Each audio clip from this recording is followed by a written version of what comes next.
score. Should I keep that person around? Does she give him that much to me? I think I'll do more for her, whatever. But when it comes to our more intimate relationships, you can't keep score. It can't be transactional. Now, may have been raised in a family of origin where your family talked that way. Well, you do this, they've got to do that. Well, if you pay that, they've got to pay that, etc. Right? But real love, what someone asked me recently?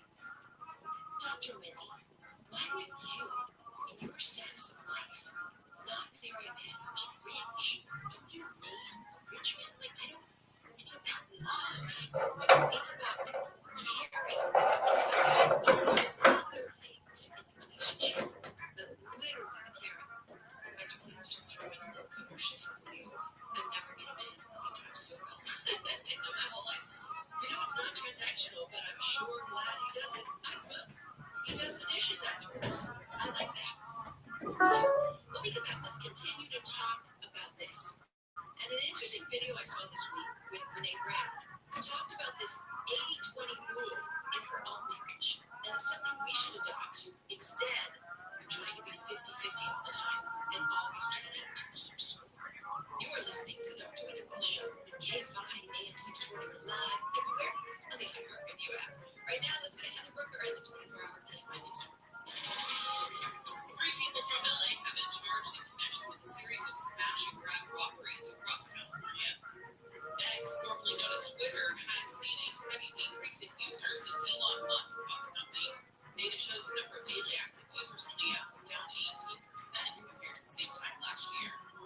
A multi-million-dollar winning lottery ticket has been sold in SoCal for the second time this week. The ticket was sold at 7-Eleven in Sun Valley. The matched 5 of 6 numbers, missing only the Powerball number. Southbound weather from KFI, partly cloudy with a slight chance of rain throughout the evening in Metro LA and OC. It'll be about 40 this evening. Weather is brought to you by Discover. We're going to check on the one-on-one when we come back. College hoops fans, it's tournament time. The thrill and excitement of March Mania is here. And you can get in on the action with DraftKings Sportsbook, one of America's top-rated sportsbook apps. New customers bet on any college basketball national tournament game and turn $5 into $150 instantly in bonus bets. That's right. To celebrate college basketball's most frenzied time of the year, DraftKings is giving new customers a shot to rack up some bonus bets. Download the DraftKings Sportsbook app and use promo code IHEART. New customers can bet $5 to get $150 instantly in bonus bets only with DraftKings Sportsbook. With promo code IHEART. That's promo code IHEART. The crown is yours. Must be 21 or older. Indiana only. Bonus bets expire 168 hours after issuance. Eligibility and deposit restrictions apply. Terms at sportsbook.draftkings.com/bball. Gambling problem? Call 1-800-9-WITH-IT. This is a radio ad for Dixit. Dupilumab, a prescription medicine for people 6 months and older with moderate to severe eczema. It is not well controlled with topical prescription therapies.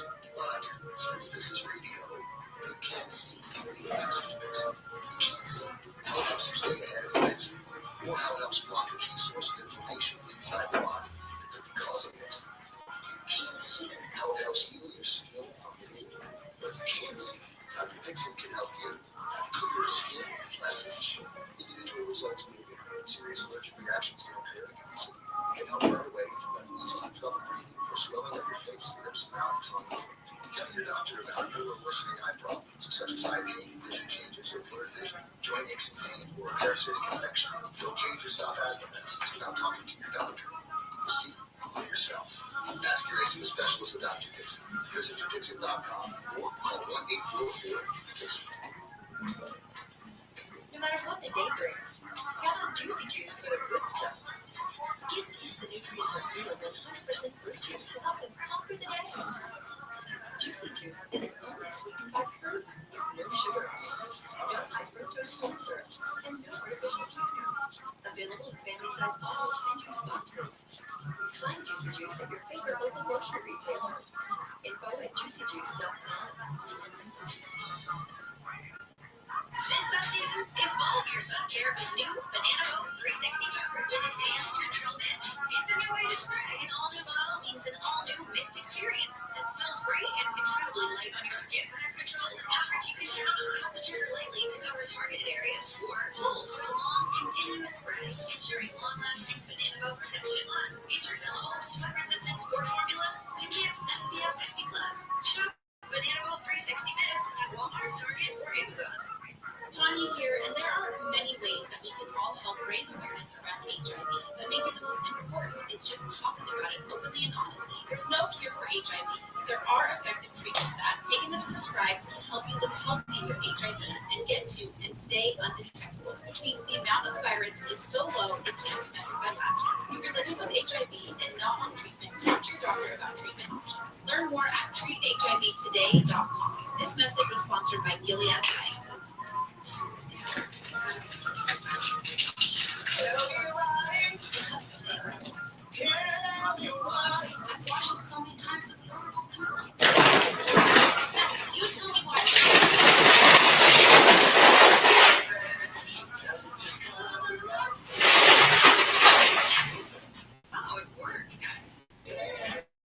Downy Rinse and Refresh removes more odor in one wash than the leading vacuum detergent in 3 washes. Find it wherever you buy laundry products. Chills or other signs of infection, liver or kidney problems, are or plan to become pregnant, or are breastfeeding. Common side effects include low red blood cell and low platelet counts, infections, tiredness, nausea, sore mouth, abnormalities in liver blood tests, diarrhea, hair thinning or loss, vomiting, rash, and loss of appetite.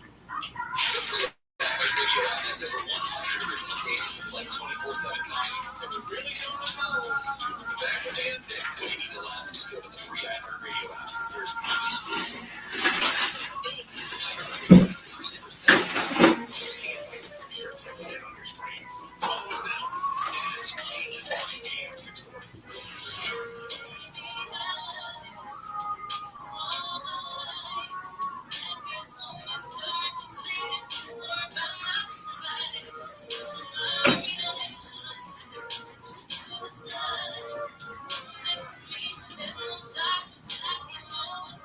KFIAM 640. I'm Dr. Wendy Walsh with you. This is the Dr. Wendy Walsh Show. I'd like to welcome my TikTok audience. If you would like to come into our studio and see what we're doing here, just log on to TikTok. My account is at Dr. Wendy Walsh. That's at Dr. Wendy Walsh. Just want to let everybody know, after I talk about this segment about why love relationships should not be transactional, I am going to be taking your calls live. So if you have a relationship question, you're welcome to call in. The number is 1-800-520-1534. So after the segment, 1-800-520-1534. Now, as I mentioned before the break, transactional relationships do get a bad rap, and they have no place in love relationships. But they're fine sometimes in business and politics and sort of light social friends. I'll scratch your back, you scratch mine, etc. However, although I mentioned that our love relationships are an exchange of care, and that care can take so many forms: financial, sexual, child care, instrumental care, domestic responsibility care, etc. All kinds of different care. It should never be 50-50. I saw an interesting video, I think it was actually on TikTok, with Brene Brown this week, who said that she practices the 20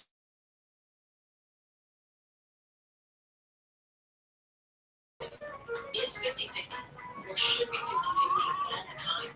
You're going to have a lot of problems in your relationships. And so she explained that she and her husband have a deal that when someone walks in, comes home, they say if they don't have a full 100% to give, they give a percentage. They say, you know what, I'm good for about 80% right now. I'm having such a bad day. And the other partner says, gotcha, I got 125. Bring it to me.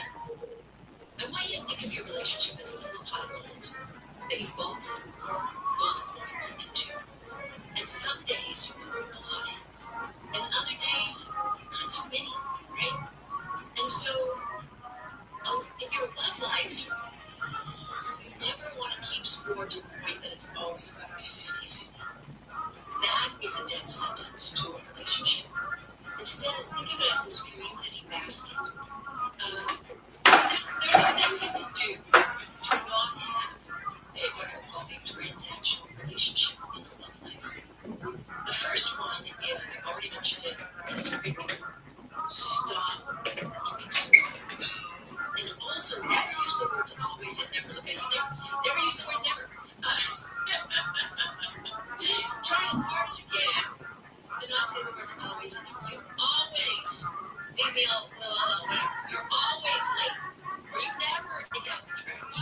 that's giving somebody 100%. And nobody is always 100%. Everything, right? So try not to use those words. What I want you to focus on, instead of what you may perceive are the imbalances of labor, is focus on the nurturing, the love, and the mutual trust. There's so much more in the relationship than, oh, what did you do for me today? Right? Also, you're in a relationship with a human being. No human being is perfect. We are not robots. Which means that you have to learn to embrace imperfection. You have to learn that people are going to make mistakes and that you shouldn't put the weight of your happiness on somebody else. Remember, another person should never be responsible for your happiness. Never. Happiness is an inside job.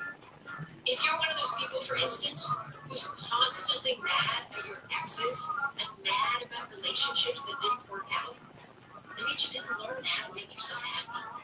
You gave someone else the power. You gave away your power, right? When really happiness is always an inside job, and happy people tend to have happy relationships. I also think that you should, in your relationship, divide your responsibilities unfairly. In other words, don't divide them based on, I took out the trash 3 times this week, you're going to take it out 3 times next week, and then the 4th, and we're going to alternate every other week. I'll do it 4 times, right? Why don't you divide things based on somebody's abilities, somebody's preferences, somebody's availability to do it. If somebody's working long hours, they can't be expected to do as much in the house. Don't think of it as always having to be 50-50. As I mentioned, in my relationship, I love to cook. I hate to do dishes. And one of the things I love about my relationship is that after dinner, I take my glass of wine over to the sofa and I watch a little comedy and I sip my wine, and in the corner of my eye, I see him over in the kitchen cleaning my pots and pans. And that feels so good. I'll tell you why it feels good. Because I would have never allowed that level of dependency in my past. I would have said, no, let me do it. I was independent to a fault, right? Independent to a fault. Think about it. Also, to keep yourself from keeping score, express gratitude and appreciation, even for the little things in your relationship. Catch your partner being good. You know why? First of all, they get rewarded for the good behavior, so they want to do more of that good behavior, so they're growing in their ability to do nice things. But the other thing it does is it reminds your own brain, you're hearing the words too, it reminds your brain of why you're there. And so I really caution you to not have a transactional relationship in your love relationship. Now, having said that, this is different from being in a relationship that's completely abusive, where you have no boundaries, you have no voice, you can't stand up for yourself, you can't say no, and you're doing 90% of the labor, and you're absolutely depleted and you're exhausted. I've been in those kind of relationships too, especially with little kids, right? By the way, I saw this very interesting video from, there's this trend on social media right now about being a trad wife, a traditional wife, or a live-in girlfriend, or stay-at-home girlfriend. Like somehow young women are bragging that this is a cool thing. This is the worst job security that exists in our culture today. I want to say that right now. Don't, right now, in 2024, think your dream is to be a trad wife, because the laws are not protecting you. The lawyers, if you try to go to divorce court, will make the most money out of anybody. There's no job security in this. So I saw this divorce attorney online saying that he had this great idea. If you do want to be a trad wife, or one partner, whatever your gender, wants to stay home and take care of children, which is very valuable work, set up a separate bank account in that person's name who's doing the work, and every week get a paycheck. It's only in your name, a paycheck. Because that's the only way you're ever going to get paid. But hey, don't think of 50-50. But if you're in a 90-10 relationship, ask yourself why you're there. All right, when we come back, I will be taking your relationship calls. Remember,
most of the bill.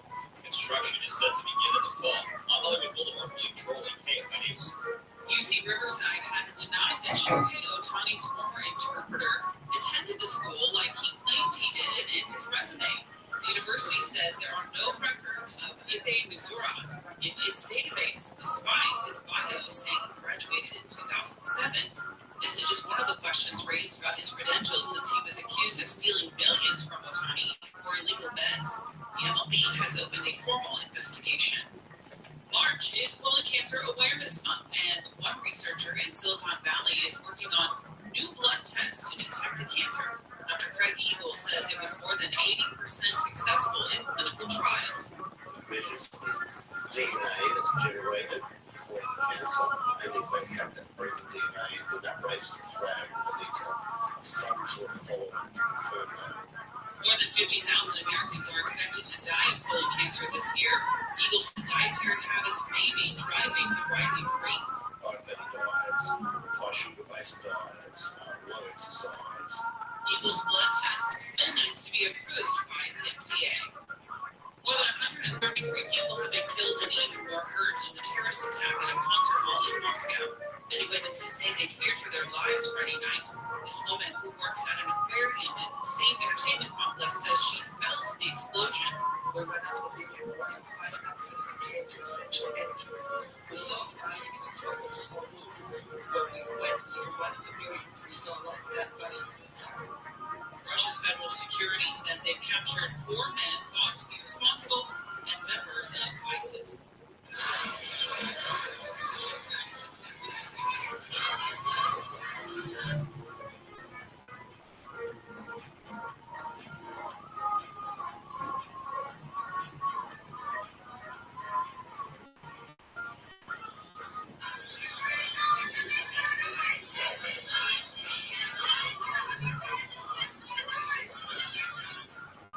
Thousands of protesters in Ireland have gathered to show their support for Palestinians. Many of them are of the Ireland. Inner peace. For me, it's the aroma of lavender and candle in bed, followed by a rainforest soundscape.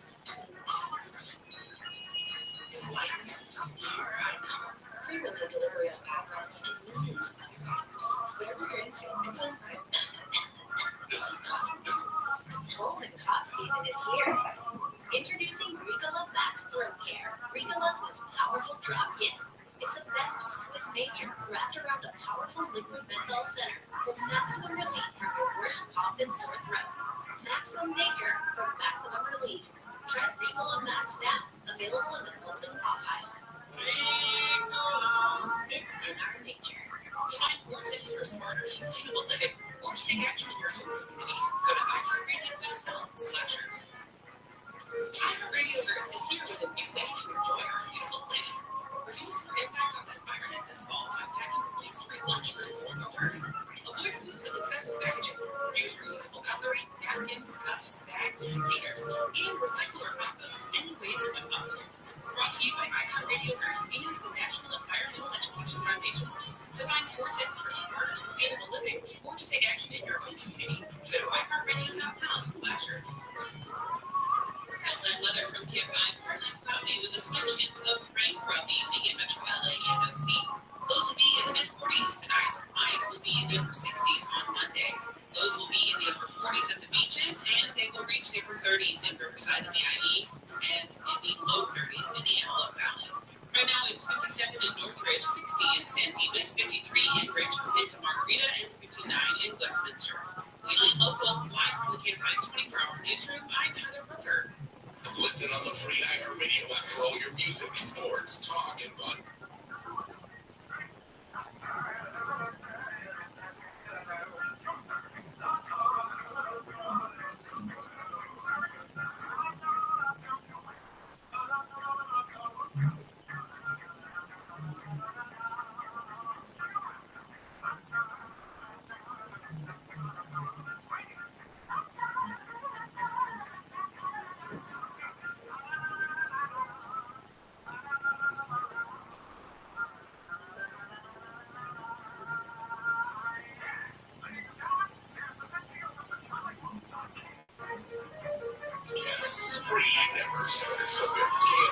This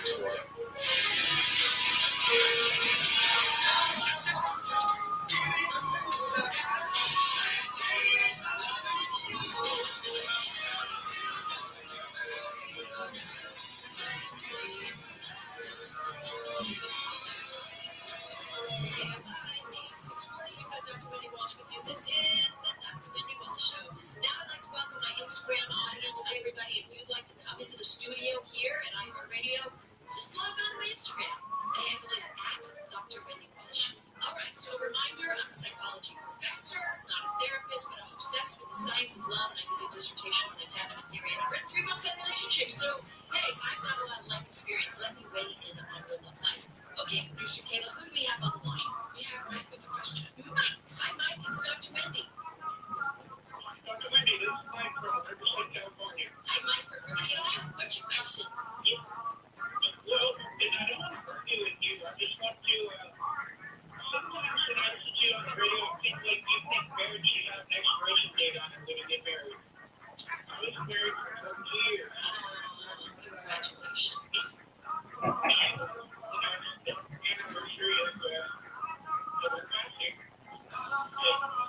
I just think you're wrong sometimes when you just say, well, you know, people lived that long before, so it's just natural to have 2 marriages. Well, I think I don't agree with that. well, what I think is that my language is many people may find themselves having 2 or 3 long stints of monogamy or marriage because of their long life expectations. You are one of the lucky people who naturally had a secure attachment style and was able to stay married for 42 years. But for those who weren't able to, I don't want them to feel shame. I don't like them to hear the term failed marriage as if they're a failure and you Mike, are successful. You're successful because you had good, loving parents who loved you, and you learned to accept love, and you learned to give love, and you built a wonderful, secure relationship for 42 years. But not everybody has those tools that you had, and I don't want them walking around with shame that they're trying over and over again to figure it out. So thank you for letting me clarify that, Mike. And I'm sorry, it sounds like you lost your spouse, and it sounds like it was just a joy for a few decades. So thank you for calling. All right, who do we have next? I'm just someone else says I apologize, but we have Yara with a question. Yara, did I say that right? Is it Yara? Hi, it's Dr. Wendy.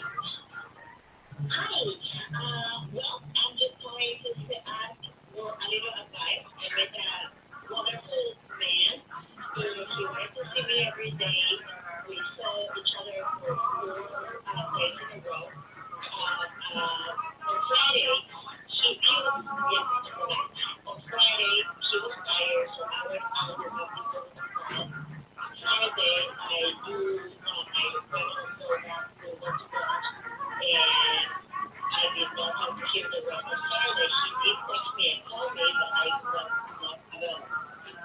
So what's the question? I'm hearing the host. So you met a guy a week ago. You saw him 4 days in a row. You took 1 night off. Then you saw him for brunch. So what's the question?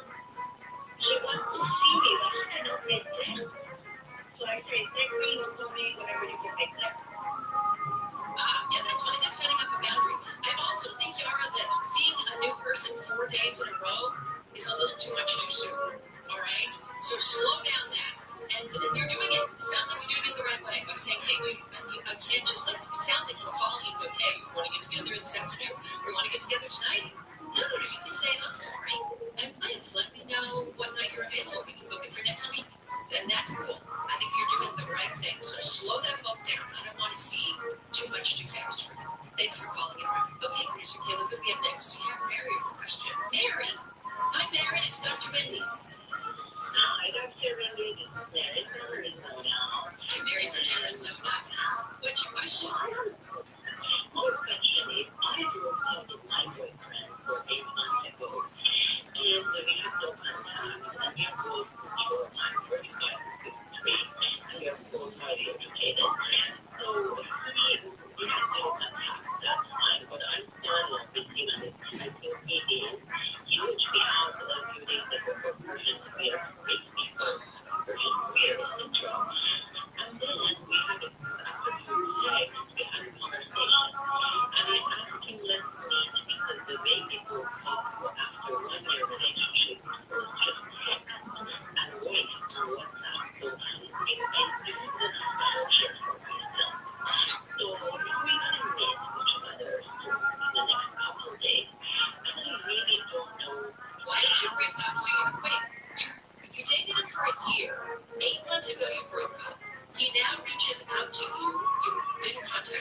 been in contact for 8 months. He reaches out to you to wish you a happy Persian New Year, and now you're going to meet to have closure. But you did just tell me that you're still in love with him. So is this really about closure or rekindling for you?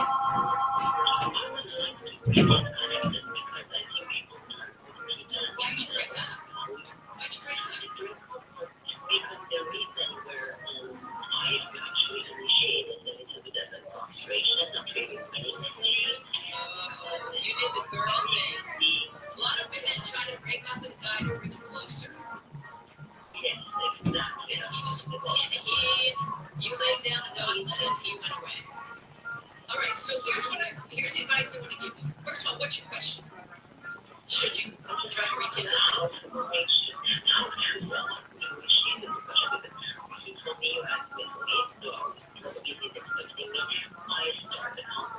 don't you start by telling him the truth?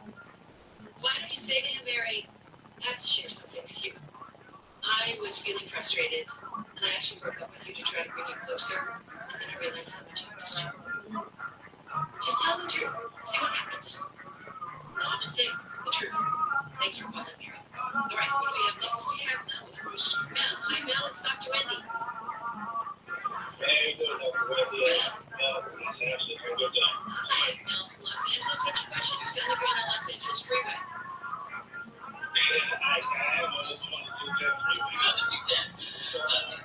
What's your question? All right. So, pretty much, I recently, not recently, maybe about 3 years ago, I broke up with somebody that I met at work. The mother of my kids, actually, and fiance. So pretty much I got a little relationship, cheated on my girlfriend. And I kept thinking back to this girl, who was a responsibility, everything else was the first person or whatever. And I guess she started like threatening me to, and at first everything was okay, and I was sure they have to pretty much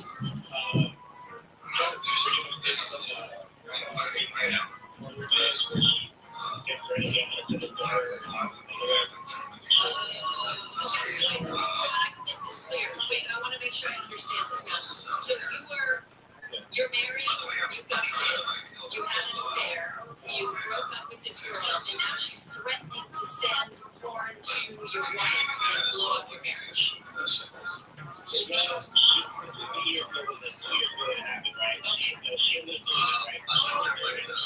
it. Oh dear. My boyfriend, that's what told me, hey, this is where I got I never talked to the girl again, right? I never talked to her again, and I feel guilty because I know how much I hurt my business. It was like a weight off my shoulders, right? Yeah, because now there's no secrets. Yes, exactly. So everything was nice. Actually, he was able to give me my daughter or whatever, my wife, and everything. They've never been better, right? So what's your question? Well, the thing is, this other girl reached out to me again. Okay, no. I hope you didn't respond, Mel. I hope you didn't respond. I did. Okay, here's what you need to do. Listen to me. I know people. She is trying to get you again. So now you need to tell her, come clean, and even send the email to your fiance because you're earning trust back with the mother of your children. You're planning a wedding together, and here's this girl from 3 years ago who you cheated and by mistake you had an affair with, and then she tried to blow up this relationship. No. This bad girl needs to be out of your life. So do not respond to her. Send the email to your fiance and say, I just want to be completely open. This one reached out to me. What do you want me to do? Let her help you make all those decisions. You are a team. You're a united front with her. Keeping that crazy girl away. She's not being nice at this point. She lost 3 years ago. Had an affair. Now, she's gone. You're working on things with the mother of your children. This is about your kids right now. Make that one work. Good time to work with the last one. Mario with a question. Mario, hi Mario, it's Dr. Wendy. Are you there? Yes. I'm here. What's your question, love? Yes, I have a blind date. Blind date. You have a blind date on Friday? How exciting. Yeah, it is exciting. I want to know if you have any advice for me what I should say as far as my wife, right? What I should say as far as the ability of my personal life. What should be my advice? Okay, let me just tell you. Mario, first of all, congratulations on the blind date on Friday night. Date number 2, a first date are 2 people pretending to be the person they wish they were. They're Academy Award-winning performances. Now, here's the thing. You're going to talk about, movies that you like and restaurants that you like. You're going to keep it really light. And then when you start to get into something that might be a little bit sensitive, like maybe you have shame about something, maybe you've had 4 divorces or whatever, it's okay to say, hey, I hope to get to know you well enough to be able to share that. We're just meeting each other now, and so we're not ready to share that. That's perfectly okay. It's showing that you have boundaries. But talk about everything if you want. Love and life and whatever. But feel free to put up a boundary in a loving way. Like, hey, I'd love to get to know you well enough to be able to share that topic, but I'm not ready right now. But have fun. Just keep it light. Have fun. First date, blind date. All right, let me go back. I'm sliding into my DMs. So many people have been sending me messages on social media. You are listening to Dr. Rabbi Rothschild on K5 AM 640 live everywhere on the iHeartRadio app. Right now, let's go to Heather Brooker and the 24-hour K5 newsroom. Authorities are investigating the death of a man who was shot before crashing his vehicle into a building in the fashion district in downtown LA. Dodger star Shohei Ohtani will publicly address theft and gambling allegations against his former interpreter for the first time tomorrow. And El Camino Real Charter High School in Woodland Hills has won the California Academic Decathlon for the third time in 5 years, and they will represent the state in next month's national competition in Pittsburgh. We're going to check on the one-on-one when we come back. Get instant alerts on apartments.com. Never miss out on finding your perfect place, even if it's in the middle of your friend's pregnancy announcement. So we have a big announcement. Listen together. We're having a Shut up! What's a bedroom? Laundry? No, baby. We're both expecting. Because I'm expecting a place. Great job, everybody. Apartments.com, the place to find a place. College hoops fans, it's tournament time. The thrill and excitement of March Mania is here. And you can get in on the action with DraftKings Sportsbook, one of America's top-rated sportsbook apps. New customers bet on any college basketball national tournament game and turn $5 into $150 instantly in bonus bets. That's right. To celebrate college basketball's most frenzy time of the year, DraftKings is giving new customers a shot to rack up some bonus bets. Download the DraftKings Sportsbook app and use promo code IHEART. Customers can bet $5 to get $150 instantly in bonus bets only with DraftKings Sportsbook. With promo code IHEART. That's promo code IHEART. The crowd is yours. Must be 21 or older. Indian enrollment bonus bets expire 168 hours after issuance. Eligibility and deposit restrictions apply. Terms at sportsbook.draftkings.com/baseball. Gambling problem? Call 1-800-9-WITH-IT. Tanya here, and there are many ways that we can all help raise awareness around HIV, but maybe the most important is just talking about it openly and honestly. There's no cure for HIV, but there are effective treatments that, taken as prescribed, can help you live healthy with HIV and get to, which means the amount of the virus is so low it can't be measured by lab tests. If you're living with HIV and not on treatment, talk to your doctor about treatment options. Learn more at treathivtoday.com. This message was sponsored by Gilead Sciences. no matter what the day brings. Count on Juicy Juice for the good stuff. Get peace and nutrients of real 100% fruit juice to help them conquer the day.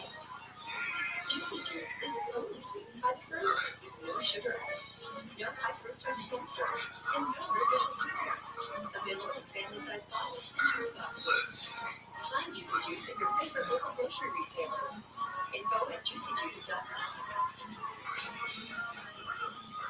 This sun season, evolve your sun care with new Banana Boat 360 Pocket with advanced control.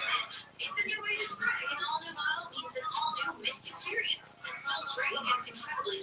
skin. Coverage you can have, but you're only to cover targeted areas or hold for a long, continuous spray, ensuring long-lasting banana protection. Intrapreneur sweat-resistant sport formula to kids SPF 50+. Shop Banana 360 Mist at Walmart, Target, or Amazon. This is a radio ad for Nixon. A prescription medicine for people 6 months ago with moderate to severe eczema, not well controlled with topical prescription therapy.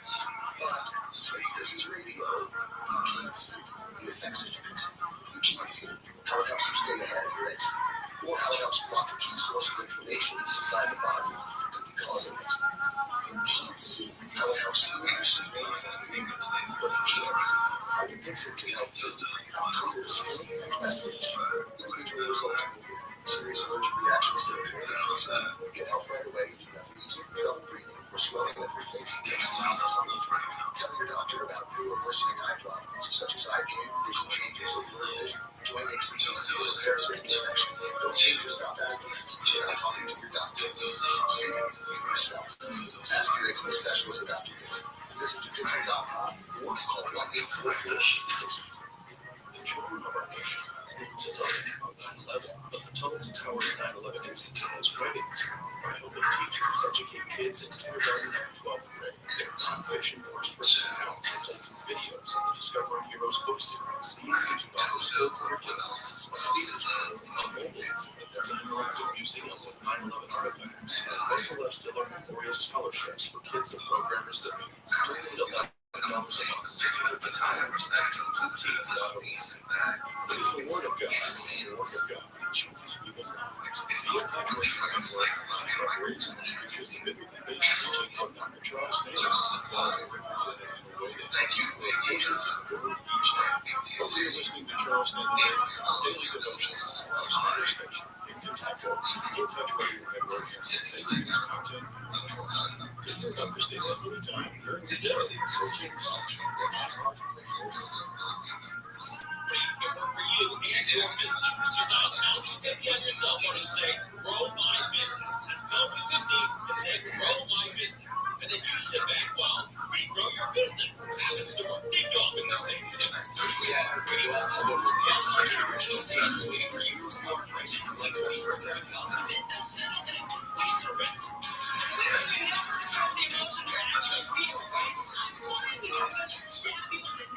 Close for today's top convenience and the greatest of all time. If you want the donut, where are you getting the hole?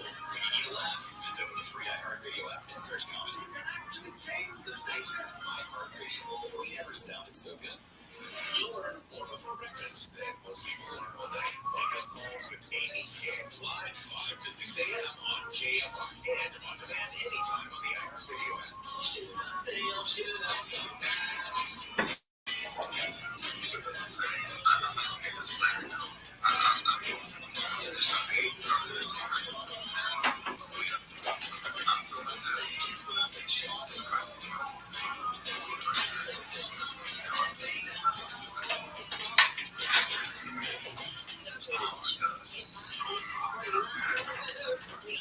I wanted to get social media people a chance.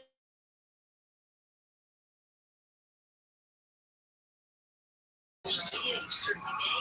The handle is at Dr. Rabbi Rothschild, DR Rothschild. And reminder, I'm a psychology professor. Well, not a therapist, but I'm obsessed with science of love. And I've been through quite a rocky with highs and lows, learned the hard way to have a love life. So I've got lots of wisdom to share. Right, here I am. Into my DMs. We're sliding into my DMs. Hey, this listener says, hey, Dr. Mindy, I just found out that the mid-40s guy taking drugs for months has been depressed his entire life and has never gotten permission. Would you walk with me? He was even suicidal from time to time, but not anymore. He said his father also has a history of severe depression.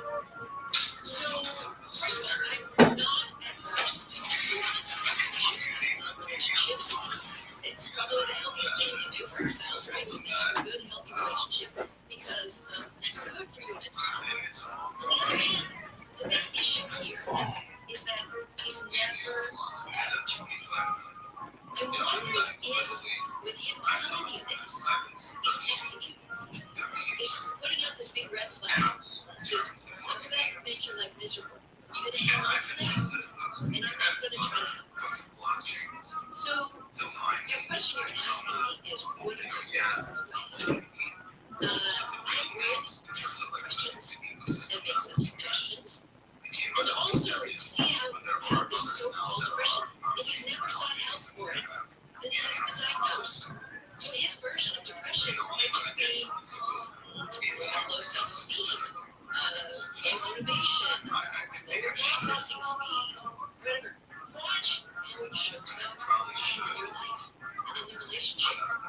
this reasonable or weird? I'm not sure if I should pursue dating. What's weird about 47-year-old men have babies relatively due to other reasons, autism or higher in older fathers? And then you're 33, so you're going to want to get on this pretty quickly. It's reasonable. The only two choices you're giving me, reasonable or weird, it's reasonable. Maybe he's been finding a way for a family too. Get into a relationship too. Maybe go see a homeless therapist, figure out how that you guys can have a healthy relationship. You're going to rush right into baby making. I didn't do that part. I literally, at the age of like 35, met a guy who was quicker than him. I love the relationship. I love the daughter. But we were rushing into it because of that, and we should have gone to couples therapy and figured out some stuff first. Dear Dr. Wendy says, listener, how do you feel about your girlfriend of 1 year talking to her girlfriend about everything? A male friend I've never met. Okay, well, this is a problem because this is emotional betrayal, right? If this male friend, she has emotional intimacy with him, that is no different than you having physical intimacy with a woman, right? So I think you want to say to her, hey, if you're going to continue this relationship, I need to meet this person. We need to be buds. We need to share a beer. But if you have a separate emotional compartment off to the side with another person who might be a backup mate, think about it. We all keep backup mates. It's healthy. It's normal. Somebody in the wings. Something you're having in your current relationship. Who would you call? Right? So don't let this guy hang there as the backup mate. Insist that you meet him. And you know what Shakespeare says? Keep your friends close, keep your enemies closer. Get close to that guy. I know what's up.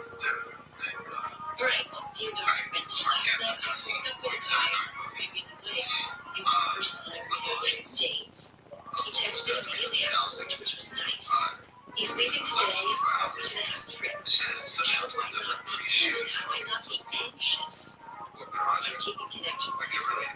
So you're asking me for anxiety management, right? Because there's nothing you can do.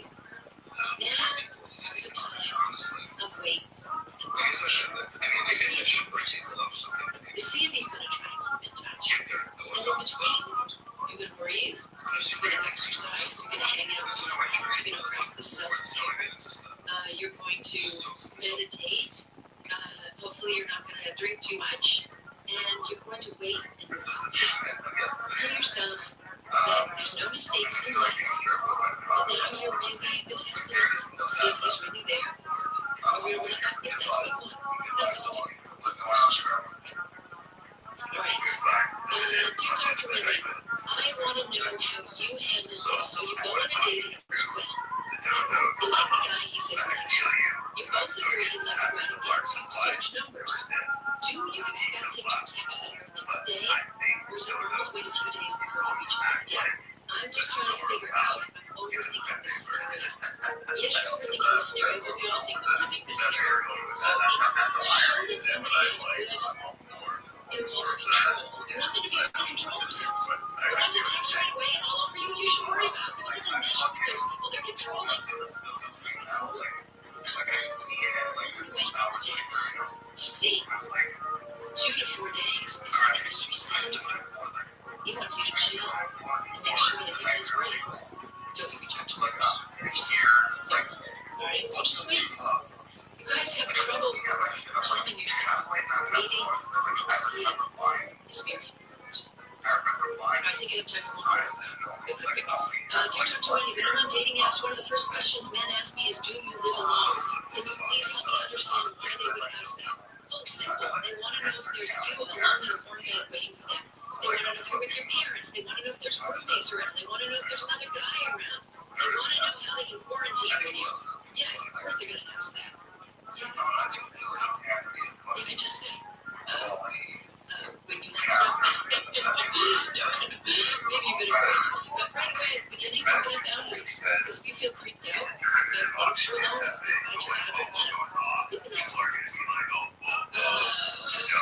Okay, we'll get back. I'm getting married this summer.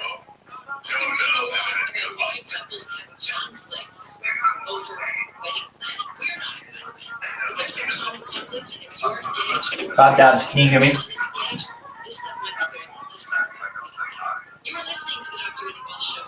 KFI, AM 640, we're live everywhere. On the iHeartRadio app. Right now, let's go to the 24-hour KFI news. Excellent. Do you know who David Goldstein is? Goldstein? Yeah, he's this guy on Twitter. He's a pretty big influencer. He has like 900,000 followers. And I'm about to shill our coin.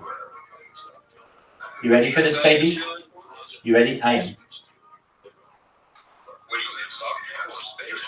Yes, I'm going to try. He's got 211 people talking to him right now.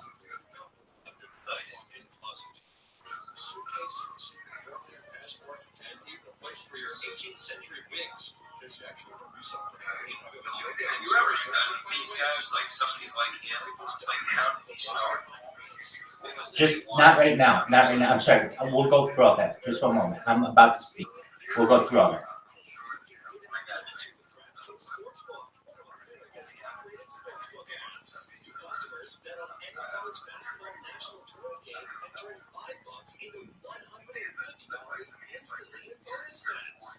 We'll talk about all that. I want to. Like you can even see, I'm in here with my hand raised. I'm about to talk.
Oh, I'm gonna blow this motherfucker out of the water.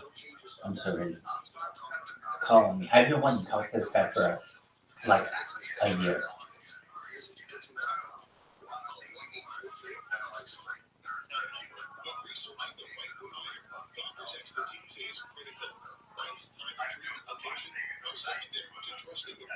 Oh, I'm gonna show him right now.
becoming a bit of a bridesmaid.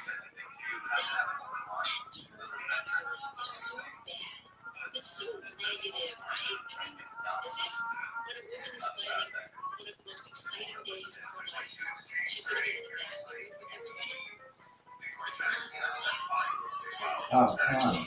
Hurry the fuck up and call me. I had a big white Catholic wedding with my mother when I was 25.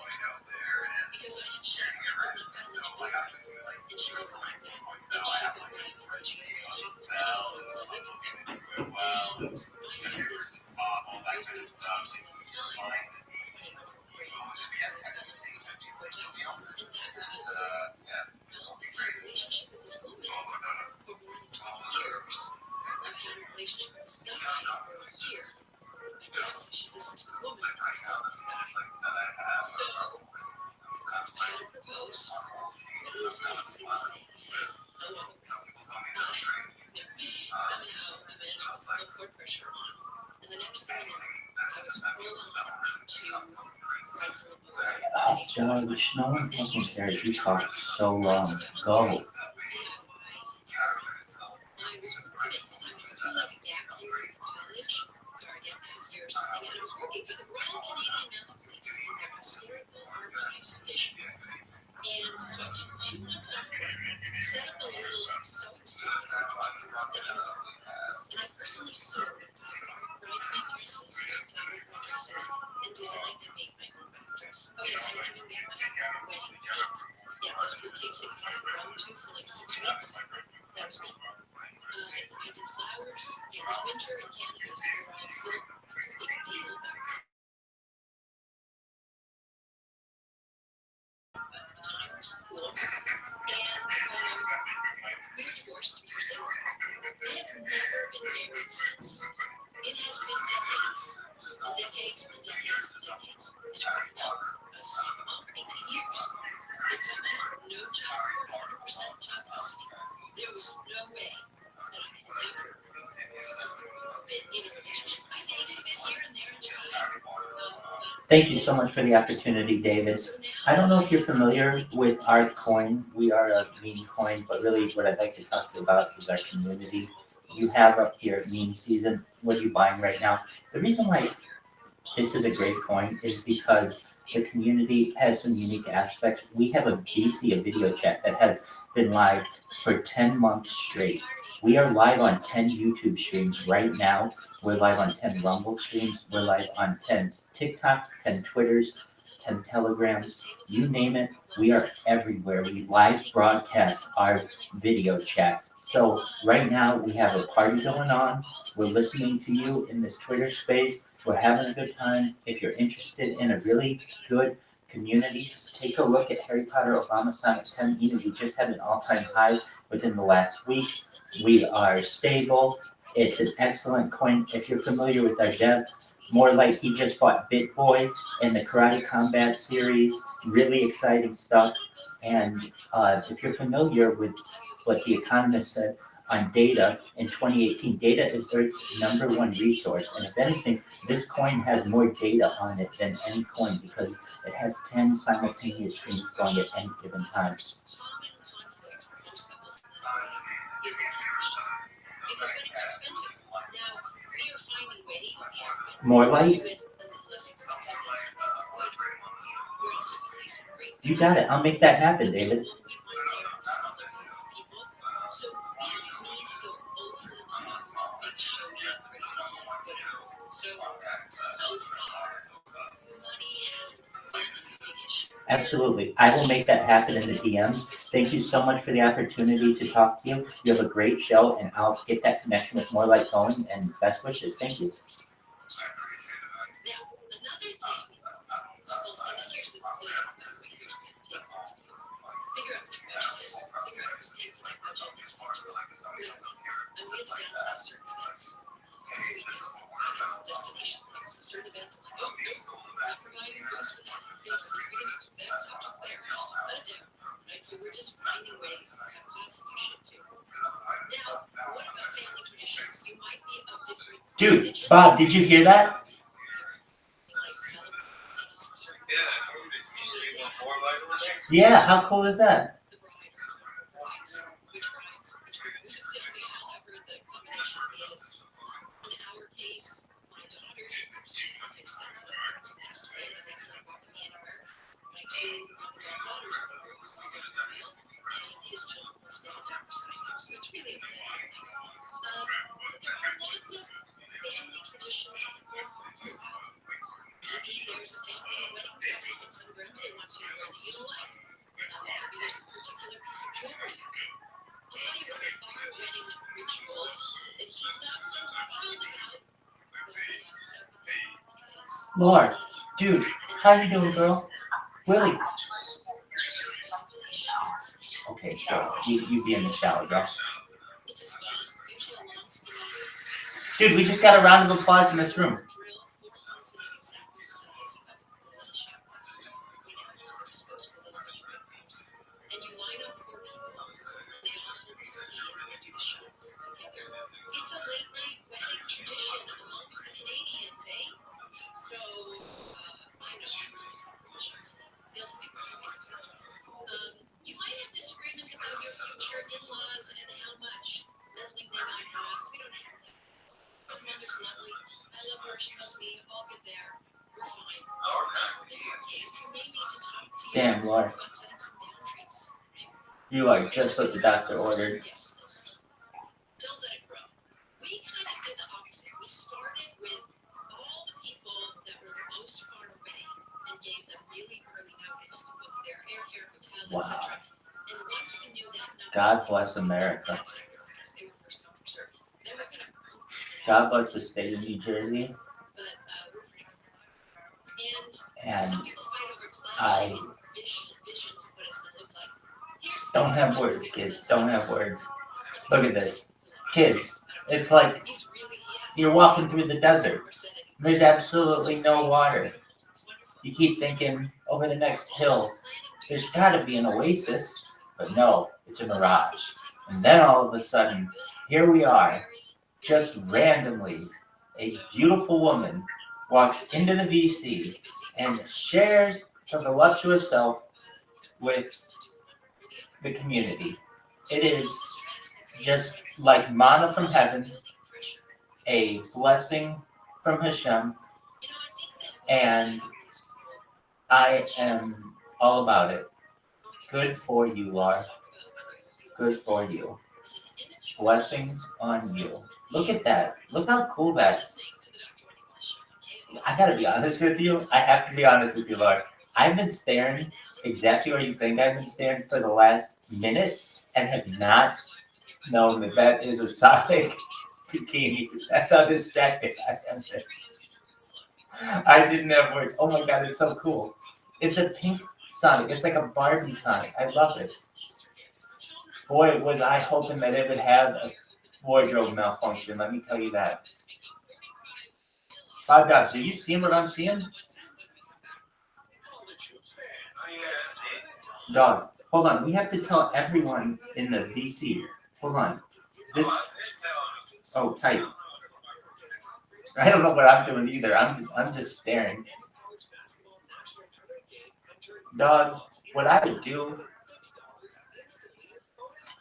Wow.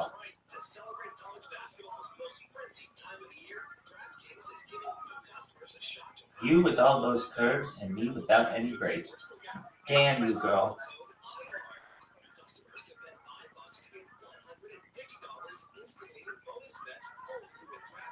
We need to do this more often.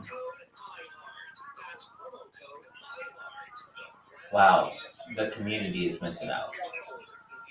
But I'm taking it all in.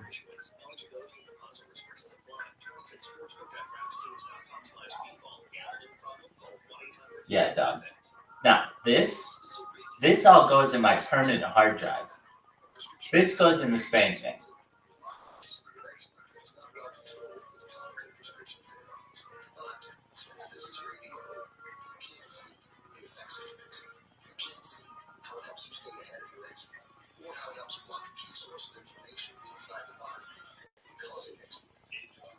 I've never been such a big fan of a video game franchise as I am at this moment. I really like Grand Theft Auto, but it doesn't have shit on Sonic at this moment. Please do. Are you gonna wear this to the shore?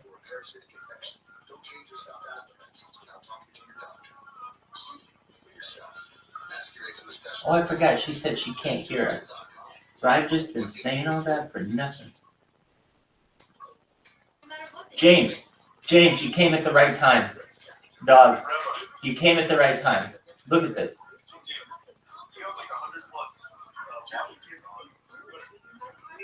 I don't think that's true.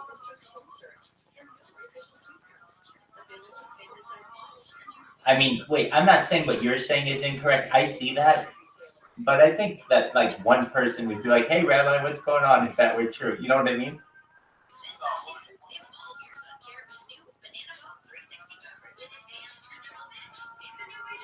Lord, she can't hear me.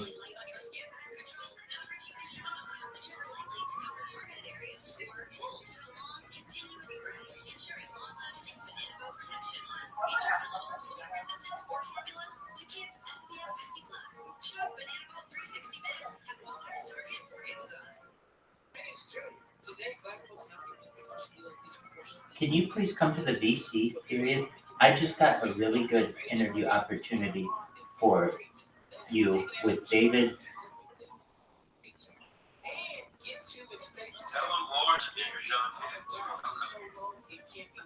Lily?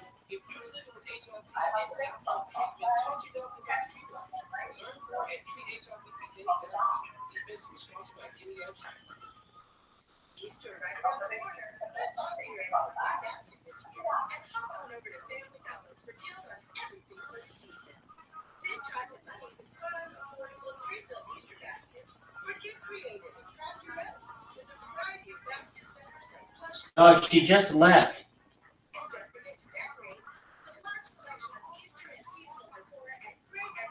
She said she'll be back to take a cooking video.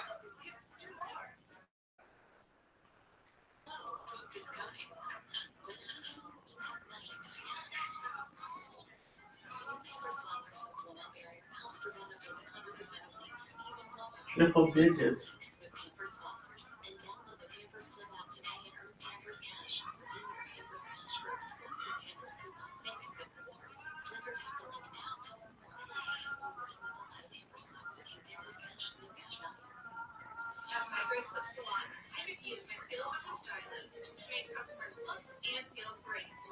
I'm on fire, baby.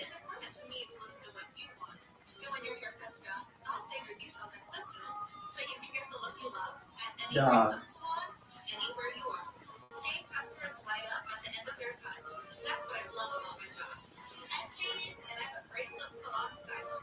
Join the salon team. Visit jobs.greatflips.com. I don't know, it is quiet, and I was on a flight the other day, flying one of my favorite social spin slot games on ChumbaCasino.com. I looked over at the person sitting next to me, and you know what they're doing? They're also playing Chumba Casino. What's this? I think not. Everybody's loving having fun with it. Chumba Casino's home to hundreds of casino-style games that you can play for free. I just spoke to David, and he wants to interview you this week. That's ChumbaCasino.com and live the Chumba life. As humans, we're naturally driven by the search for better. But when it comes to hiring, the best way to search for a candidate isn't to search at all. Don't search, match. With Indeed, when I was looking to hire someone, it was so slow and overwhelming. I wish I had used Indeed. If you need to hire, you need Indeed. Indeed is your matching and hiring platform with over 350 million global monthly visitors, according to Indeed data, and a matching engine that helps you find quality candidates fast. Ditch the busy work. Use Indeed for scheduling, screening, and messaging so you can connect with candidates faster. And Indeed doesn't just help you hire faster. 93% of employers agree Indeed delivers the highest quality matches compared to other job sites, according to a recent Indeed survey. And listeners of this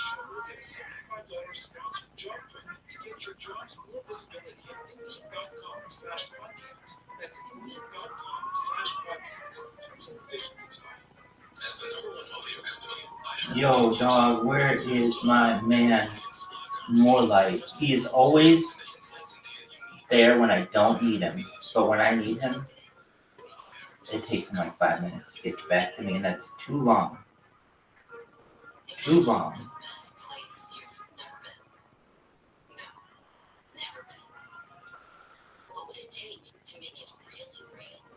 How much effort? How much persistence? How much resilience? Will it all be worth it? Every day, we're working to bring that place closer with customer service that puts you first. That's how we stay well ahead. Blue Shield of California. Portions of the following program will be recorded AFI. When your legs don't work like they used to before, and I can't sweep you off of your feet. Will your mind still remember the taste of my love? Will your eyes still smile from your cheek? Darling, Welcome back to the Dr. Minnie Walsh Show on KFI AM 640 and live everywhere on the iHeartRadio app. You know, I have been writing about, talking about, singing about everything about the science of love for quite a few decades now. My journey started with me having so many bad boys and so many bad relationships, and then I learned there was this common denominator in every single one of my relationships, and it was me. I was picking them, and I was participating in them. And so as I started to study psychology, study the science of love, I started taking the jewels of wisdom that I would unearth and sharing them as a journalist in language that everybody can understand. But here's the other thing. You know, Richard Bach, who wrote that book, Jonathan Livingston Seagull, once said, we teach best what we most need to learn. And so along the way, as I was writing books and blogs and making podcasts and radio shows and sharing all this amazing wisdom and skills of relationship. Remember, relationships are far more about skill than they are luck. I was doing this stuff myself. I was learning. I was practicing. We teach best what we most need to learn.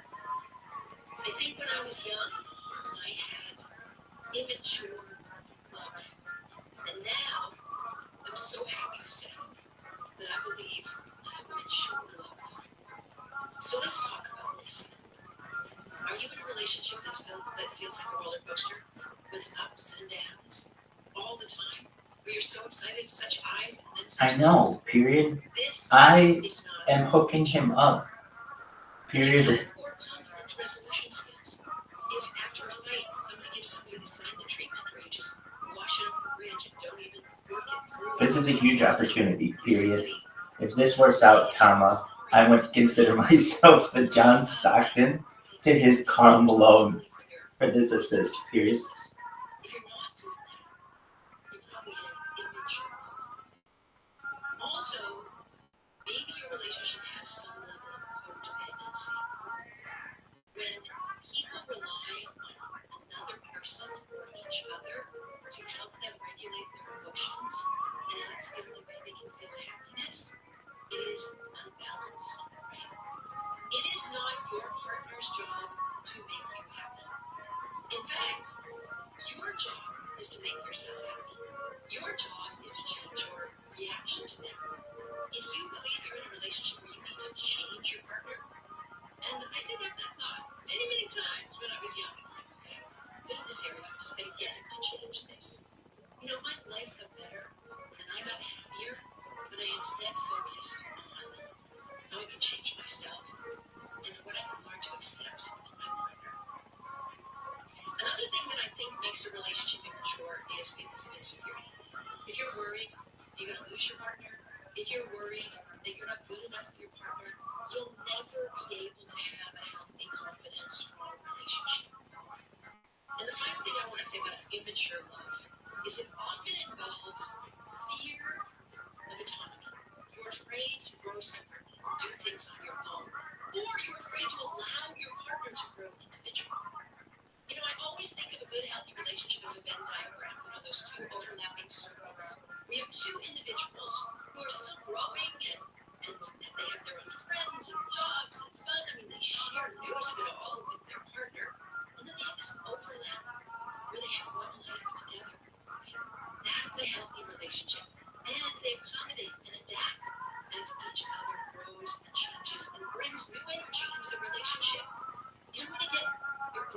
stunted. So I talked a lot here about what is immature love. What do I think is mature love? Like I have right now. Let's start with trust. I mean, it is the foundation of all healthy, mature relationships. When you feel safe to completely confide in your partner, tell them anything, and you know you will still be loved.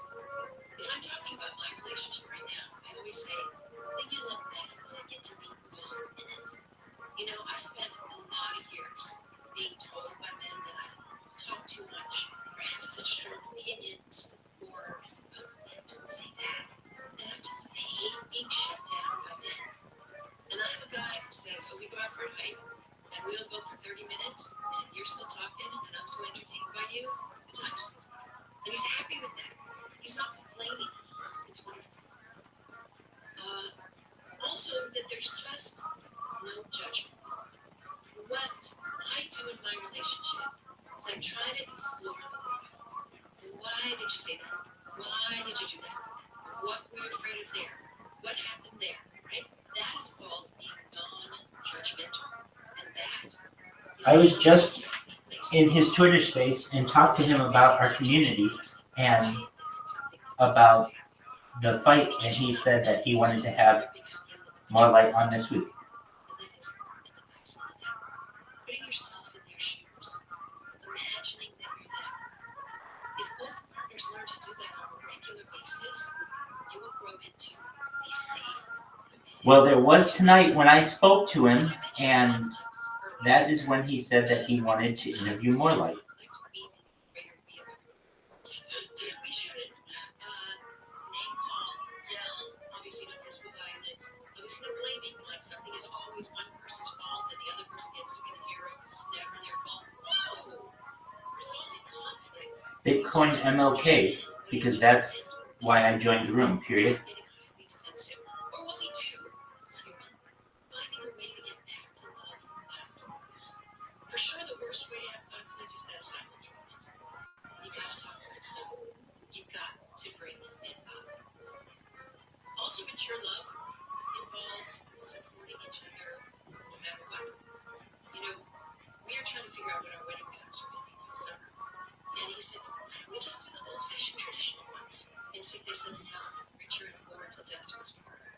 Because we're at a certain age, you know, I've always said that when till death do us part was invented, death was pretty imminent, right? But because of our long life expectancies, people may have 2 or 3 long stints of monogamy, they may have 2 or 3 marriages in their life.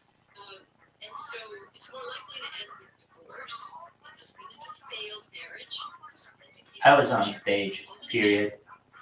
I did the community proud, period. Ask anyone, period. And so as a result, we are going to use those words. And finally, as I mentioned before, maintaining your own independence, letting you do your own stuff, and then bring it back like pots of gold to the relationship. Guess what I did today? Guess who I saw today? I mean, Julio and I check in probably too much, at least 2, if not 3 times a day. We usually used to bring mundane news of guess who just called? Guess what just happened, right? Literally, function as anyone mind. I've been trying to talk to this guy for like a year, period. Bring that to each other. And that is what I wish for you. On that note, that brings the Dr. Wendy Walsh Show to a close. You know, I'm always here for you every Sunday from 7 to 9 p.m. Pacific time. And you can also follow me on my social media. The handle everywhere is at Dr. Wendy Walsh. I don't know if you've been on my TikTok lately, but I'm doing this new series, as I mentioned, that on identity, so you might want to follow it, my identity change. And also, I do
Most major oil now more than ever.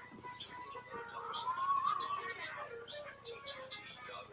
That's T, the number 2, T.org. I might once down in that one, but it happens, especially in the morning. That's why Gateway offers the perfect place for you. It's designed for military and retirement needs with flexible withdrawals to help cover unexpected expenses. Plus a guaranteed lifetime income that keeps paying you even when your account balance is zero. In other words, it's like getting a paycheck for life. We'll see what a paycheck for life. Guaranteed. Sounds too good to be true. It's not. It's very flexible. And it's one more example of commitment to creating a better financial future. One where they feel empowered, not enslaved, and ready to take on whatever the next chapter brings. Getting rich with this financial flexibility and security means all the things work. And retirement income from Gateway is the ultimate policy solution. Start saving now at GameBridge.com. Please visit GameBridge.com/marketplace for your rates or other disclosures and disclaimers and other information. It's judgment in Westchester County, which is a sign she made behind Trump's Briarcliff Manor Golf Club and Bedford Estate, known as Seven Springs. In addition to his properties in the city, Trump's attorneys have argued it's impossible for them to secure the bond to appeal. United Airlines is facing potential restrictions that would limit where they fly, possibly even permanently limit staff. ABC's Faith Obvious says the Federal Aviation Administration is taking a closer look at the company after a series of serious mishaps. The FAA is not perfect. It has increased its oversight over the airline to identify hazards and ensure safety. This all coming after a series of safety issues recently. United has put its employees on notice, telling them to actually expect an increased presence of the FAA in their operations while still stressing that safety is their top priority. Palestinians who fled during an ongoing Israeli raid in and around the Gaza Strip. Gaza Strip's main hospitals say they have endured days of heavy fighting, mass arrests, and forced marches past dead bodies and flattened buildings.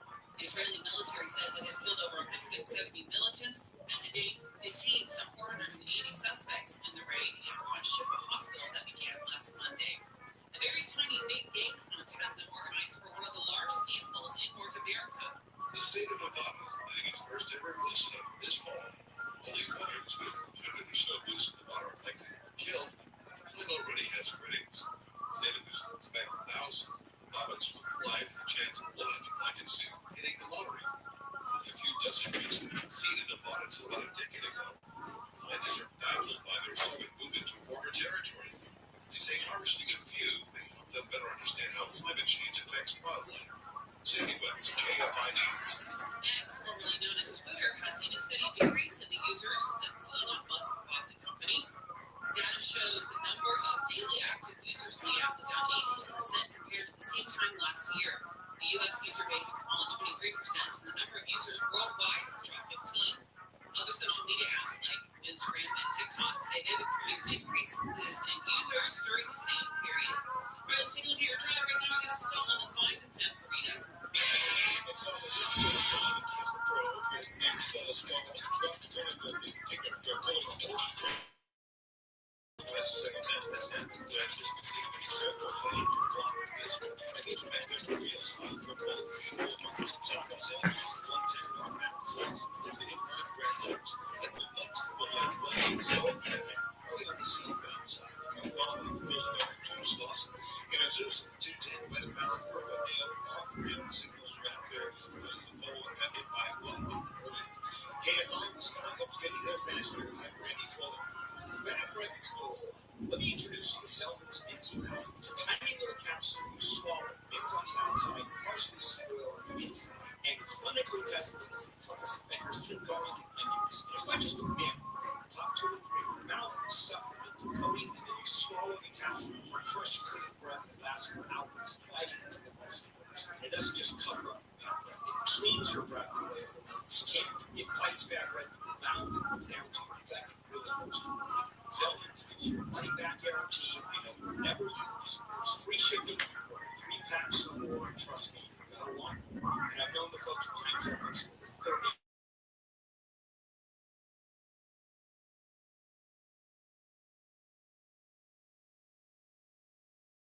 30 15% off with the code KFI Zeldin, ZELMINS.com. Bob Dobbs, can you hear me, baby? Selections of rain throughout the evening in the 12 a.m. MC. Also be in the mid-40s tonight. You're amazing. So thank you. I know I talk about how those guys build up those accounts and everything. But as you see, that was a big opportunity and you took advantage of it. So A+ work, man. Thank you. Okay, so when it comes to those accounts, there are several ways that people get it. I mean, I've been alive and I've been on social media since Twitter started, and I can tell you that even people who had accounts that were around in like 2007 don't have tons of followers. If you don't follow people and follow back, you're not going to get a lot of followers. The way people, unless you're an influencer, so the way people get that amount of followers, there's a few ways. One, they can buy them. I can tell you the going rate of followers right now. For real followers to get 10,000 real followers, it'll take about 10 to 20 days, and it'll cost you about $350. But then you get 10,000 real followers. To get 10,000 fake followers, it's about $180, and you can get them in about 4 days. And why do I know this? Because I just priced it out for someone who was looking to improve their account. So then there are things that you can do to increase your account as well, such as there's something really important. Oh, like what we did with the Harry Potter Obama Sonic 10 email account. We did a contest to get it from like 10,000 people or 40,000 people to 120,000 people. And that can do it. And so if you're like, did he really get 900,000 or whatever? Perhaps. Well, yeah, because he's on like Fox News and stuff. So, yeah, we did a contest. That's why it's increased so much.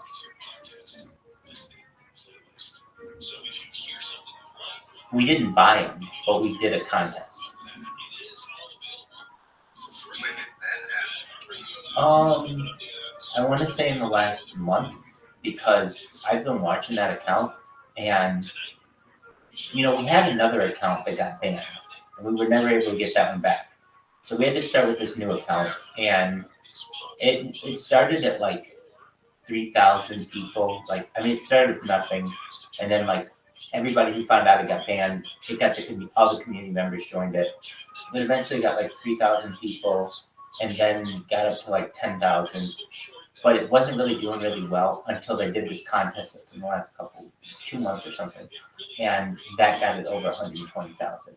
And it was some kind of giveaway or something. You had to retweet the account, and there was like a giveaway of, I don't want to say that for sure, but I think it was something along those lines.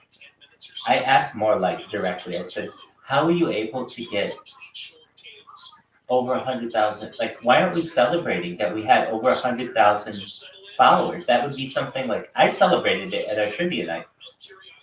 He's like, well, yeah, but I don't know how many of those are bots or not. And also, I'm like, well, how were we able to get so many? And he's like, well, we did this contest, and with the contest, it seems like that had a lot of opportunity. So, Ask Munch, I can't hear you right now. Just one moment, Black Dog, just one moment. Ask Munch, I can't hear you right now. If you want to speak, come to the Harry Potter Obama Sonic 10 email room, and I can hear you better there. I'm talking to a couple people there. I hope you're doing well, baby. Yeah, so, sorry, I've got a bunch of these phones, and they're involved in all kinds of places. But, that David Goldstein, he has a huge show on Twitter. It's the biggest Twitter show. It's the biggest daily Twitter show I think that there is. And that's when I saw him.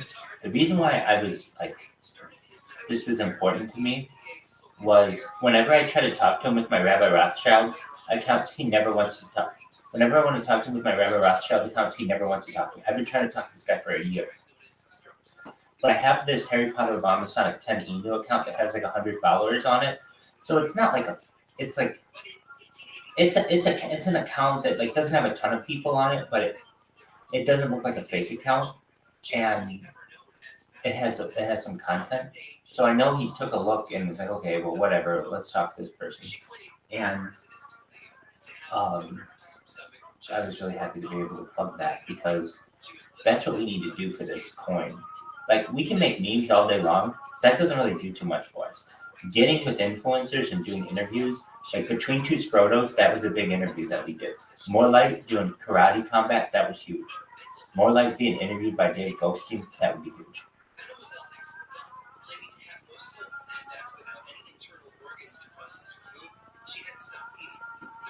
Are you picking up when I'm laying down, Bob Dobbs? Do I have to spoon feed you this alpha? Dog, do I need to? Absolutely. All right, so now we're going to listen to Joe Rogan. We're going to listen to what Joe Rogan you may be saying, Rabbi. Whatever one you want. If you have one that you want to listen to in particular. If you don't, then we'll just pick a random ass one and enjoy ourselves. We listened to Elon Musk last night and Ray Kurzweil. I listened to his Ray Kurzweil one like 100.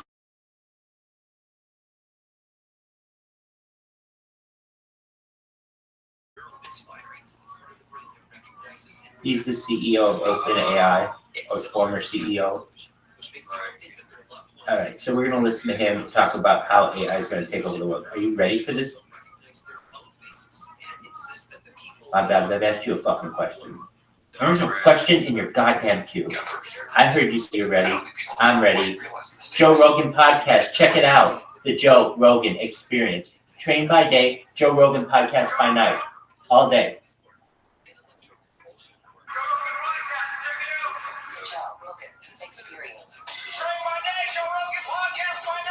All day.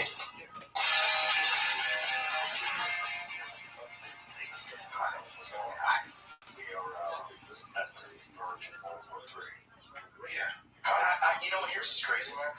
I've been freaking out over the last few weeks, at nighttime. At nighttime, I'll be alone, and I just start thinking about the future of the world. And I start legit freaking out. What would happen if we were legit Armageddon, Mad Max, nuclear war? How far are we away from that? And it just give me anxiety before I go to sleep. I just be laying there. Fuck, how does this all resolve? And then this fucking thing pops up now. Legit freaked out. I've been definitely buying a lot of stuff lately for my house, like end of the world shit. I'm getting Tesla solar, and right now, battery packs so I can live off the grid. Yeah, that's a good move. Yeah. If you can get your house solar, that's a big move. Just fuck it. I mean, at a certain point in time, what's the electricity even give you to keep your lights on? What I'm scared of is all communications gone.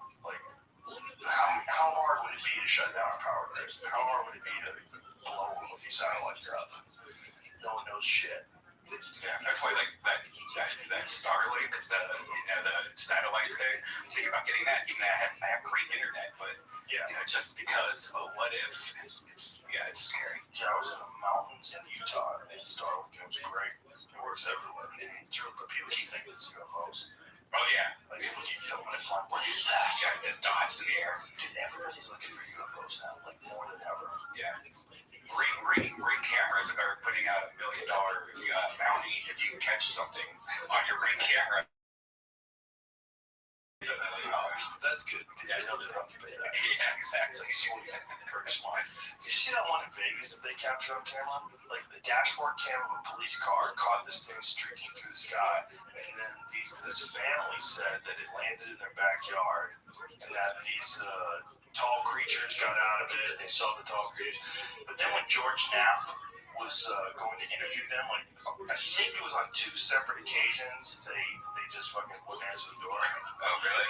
Yeah, but I think also, they might have been just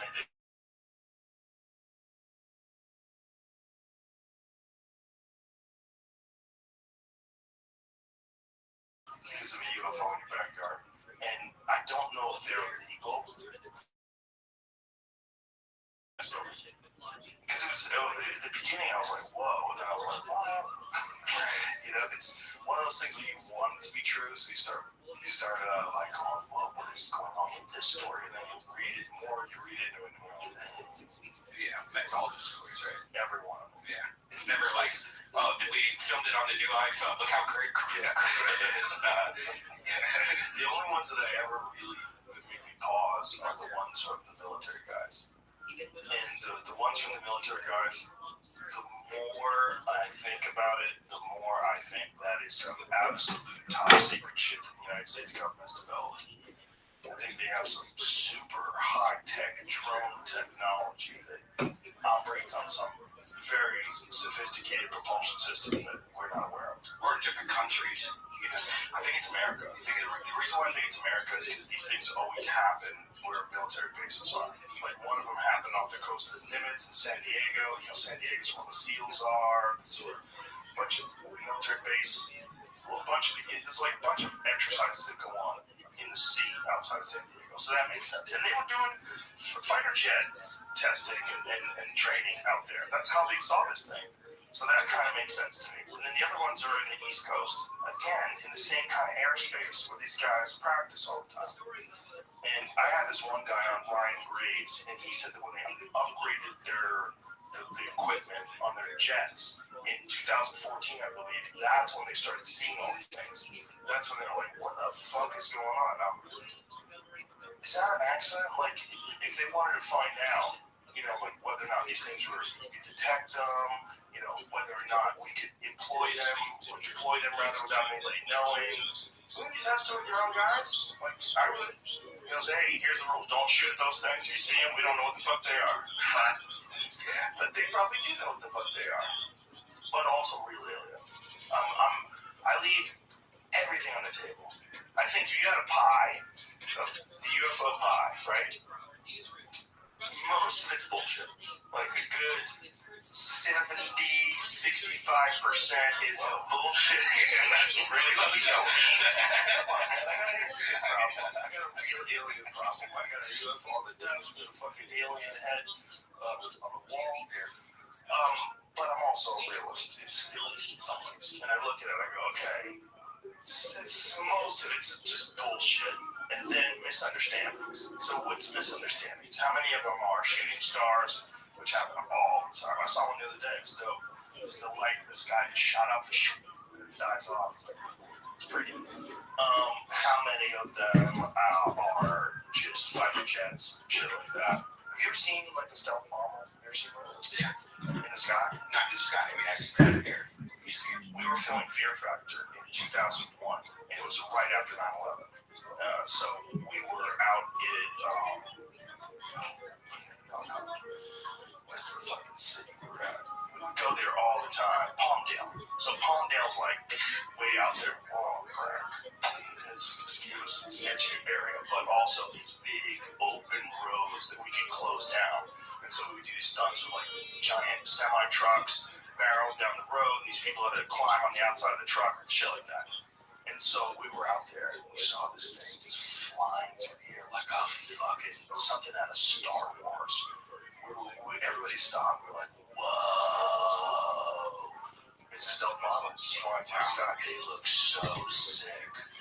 They look like they're not of this world. You're talking about the Blackbird, right? Is that what it's called? Blackbird or something? I think there's more than one. Okay. The sexy one that's like all black and looks like it has muscles. It was sexy. It was very sexy. It was very black. It was very spaceship looking. See if you get a video.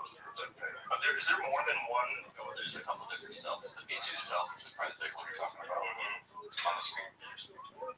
Oh, yeah, that's exactly what it looked like. That's exactly what it looked like. When I saw that thing, I was like, oh my God. If you didn't know, come on, man. And you saw that thing flying through the sky. Like, give me one of those images, like that image right here, right here, picture. Yeah, look at that. If you just saw that, it's like, oh my God, we're getting invaded for sure. Especially at night. Can you imagine? What is there a video of that at night? I mean, that looks like a UFO. I bet you couldn't see it at night. You know, the whole idea is that it invades radar. How does that even work? Here's Oh, this is 68 hours separation. It doesn't look like a plane.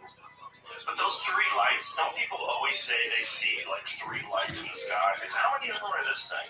Probably a shit ton. You know? I mean, everybody always talks about a triangle-shaped craft, right?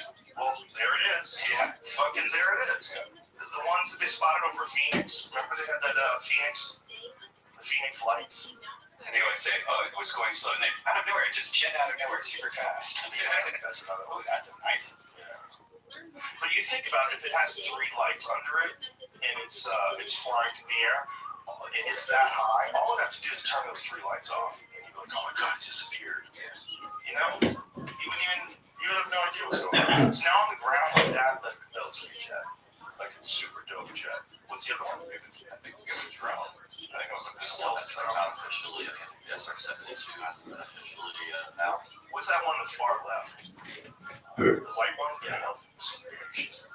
Look at that thing. Wow, that looks cool. Fuck yeah, that looks cool. You were, you know, it was like when I was in high school. Like 2003. Oh, God.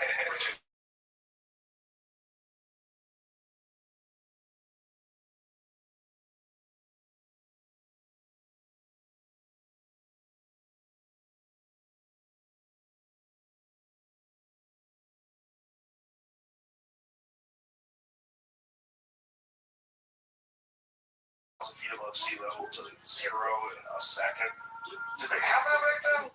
Maybe. You know, maybe they had that, but just they didn't have any way to use it, and so they just hold on to it. I mean, like, what would you use that for? Like, if they did have it, here's the thing. If they had something like that, like the Tic Tac, have you seen the Tic Tac one? That's the videos that that's the one that's the most legit, because it's two separate jets. Multiple eyeballs on this thing, video evidence of this thing, radar data. This thing out. This is a Chinese drone, and it says it moves with bursts of compressed air. This test-bed drone is what's upcoming sixth-generation fighter design. This drone features active flow technology, which uses bursts of high-pressure air from actuators embedded in the aircraft's body for maneuvering instead of traditional movement control surfaces such as, how do I say that, ailerons, rudders, and elevators. Wow, so it uses compressed air to flutter and maneuver. But what does that thing do if winds are fucked up? Can it push against the winds? Like, how's that air work? Fossil carbons made in China. Bro, they make your phone. They make great stuff too. So that's the funny thing, right? We think made in China is cheap. Made in China is everything. Yeah. We can't make a single phone over there. That is the dumbest thing of all time. Crazy. We haven't talked about it. Not hard. If China could do it, right? If you know, we talked about this before. If they made a phone in America, you didn't have to like feel terrible about people working in the cobalt mines to get the cobalt out of the ground, and if you didn't have to feel terrible about people working 16 hours a day, sleeping in cots, jumping off the roof, manufacturing it, you'd be happy to pay a little more. Okay, unlike traditional AFC, which uses high-pressure air to move an aircraft, plasma AFC works by using a thin membrane in front of a flying wing aircraft which ionizes air molecules. The ionized air molecules generate a plasma shower that accelerates the airflow, which can keep the craft from stalling if it goes down a particular airspeed. For example, China's plasma AFC is claimed to prevent stalls even if the aircraft speed drops to unusually low 108 kilometers per hour. I find that's low. But that's like, what is that? 108, like 6, 5, something. So, like, what's 200 miles an hour, or 200 kilometers? It's like 60 miles an hour, right? Because I know that from cars. We were supposed to adopt the metric system when I was in fucking grammar school, bro. Yeah. We were supposed to get on board with soccer, and we were supposed to get on board with the metric system. It's Celsius, right? Yep. That's part of it. It's all. Ours is so goofy. Ours is second only to England. England still uses stone. People, he weighs 16 stone. I think it's 13 pounds. Is that what a stone is? We googled it once, like what the root of that was. Like they had just made a measurement for fucking 14 pounds. So that's like from back in probably the barbarian days. This stone would be how we measure fruit and gold. You know, and however many of them. You know, we have 3 stone. It's just like it's so medieval. Stone. That's ridiculous. Yeah, it's weird. But it's weird that we're not all on board with one measurement and we fucked it up. Like we easily could have gave up on it. Dude, I don't know what the fuck I'm doing. This is supposed to be Sam Altman and it's Brian Redban. You probably were like, they're not talking about AI. I don't know what the fuck they're saying. Alright. I don't know why the fuck that came up. See if we can find Sam Altman. We can't. Shit happens when you party naked. Some of our best ideas come from waiting in line for coffee or simply soaking in the shower without a screen to occupy our attentions. But before technology took over our lives, people found other ways to alleviate boredom. In the late 19th century in Australia, boredom was not so easy Gather here. At least I don't think people have quite realized the stakes. But this is like, I don't think Joe Rogan Podcast, check it out. The Joe Rogan Experience. Train by day, Joe Rogan Podcast by night. All day. Train by day, Joe Rogan Podcast by night. All day. All right, Sam, what's happening? Not much. Thanks for coming in here. Appreciate it. Thanks, man. So, what have you done? like ever. No, I mean, what have you done with AI? I mean, it's, one of the things, about this is, I think everyone is fascinated by it. I mean, everyone is absolutely blown away at the current capabilities and wondering what the potential for the future is and whether or not that's a good thing. I think it's going to be a great thing, but I think it's not going to be all a great thing. And that is where I think that's where all of the complexity comes in for people. It's not this neat story of we're going to do this and it's all going to be great. It's we're going to do this, it's going to be net great, but it's going to be like a technological revolution. It's going to be a societal revolution. And those always come with the change. And even if there's things we're going to lose along the way. As a job, some parts of our way of life, some parts of the way we live are going to change and go away. And no matter how tremendous the upside is there, and I believe it will be tremendously good, you know, there's a lot of stuff we got to navigate through to make sure. That's a complicated thing for anyone to wrap their heads around, and there's deep and super understandable emotions around that. That's a very honest answer.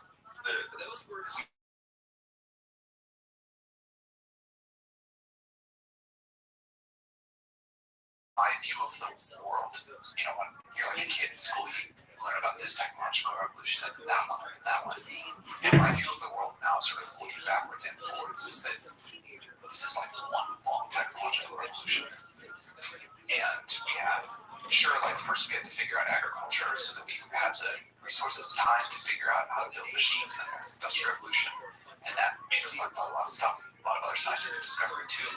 Let us do the computer revolution, and that's now letting us, as we scale up these massive systems, do the AI revolution. But it really is just one long story of humans discovering science and technology and co-evolving with it. And I think it's the most exciting story of all time. I think it's how we get to this world of abundance. And although we do have these things to navigate, there will be these downsides. If you think about what it means for the world, for people's quality of lives, get to a world where the cost of intelligence and the abundance that comes with that,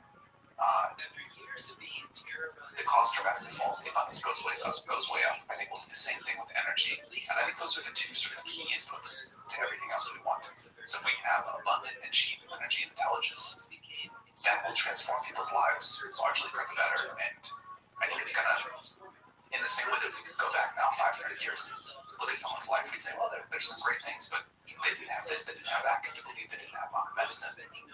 That's what people are gonna look back at us like, but in 50 years. When you think about the people that currently rely on jobs that AI will replace, when you think about whether it's truck drivers or automation workers, people working in factory assembly lines, what, if anything, what strategies can be put to mitigate the negative downsides of those jobs being eliminated by AI? So, I'll talk about some general thoughts, but I find making very specific predictions difficult because the way the technology goes has been so different than even my own intuitions, but certainly my own intuitions. Maybe we should stop there and back up a little. What were your initial thoughts? If you had asked me 10 years ago, I would have said, first, AI is going to come for blue-collar labor, basically. It's going to drive trucks and do factory work, it'll handle heavy machinery.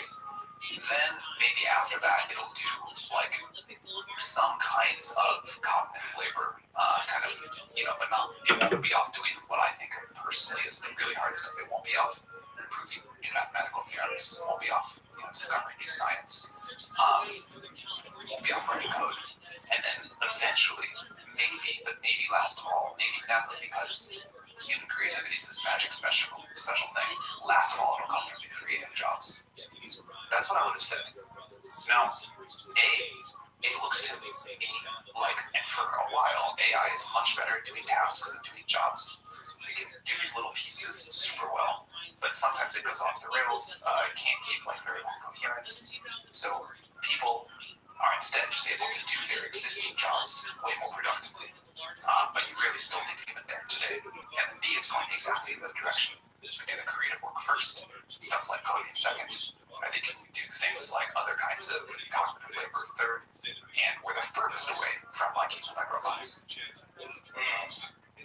So back to the initial question. If we do have something that completely eliminates factory workers, completely eliminates truck drivers, delivery drivers, things along those lines, that creates this massive vacuum in our society.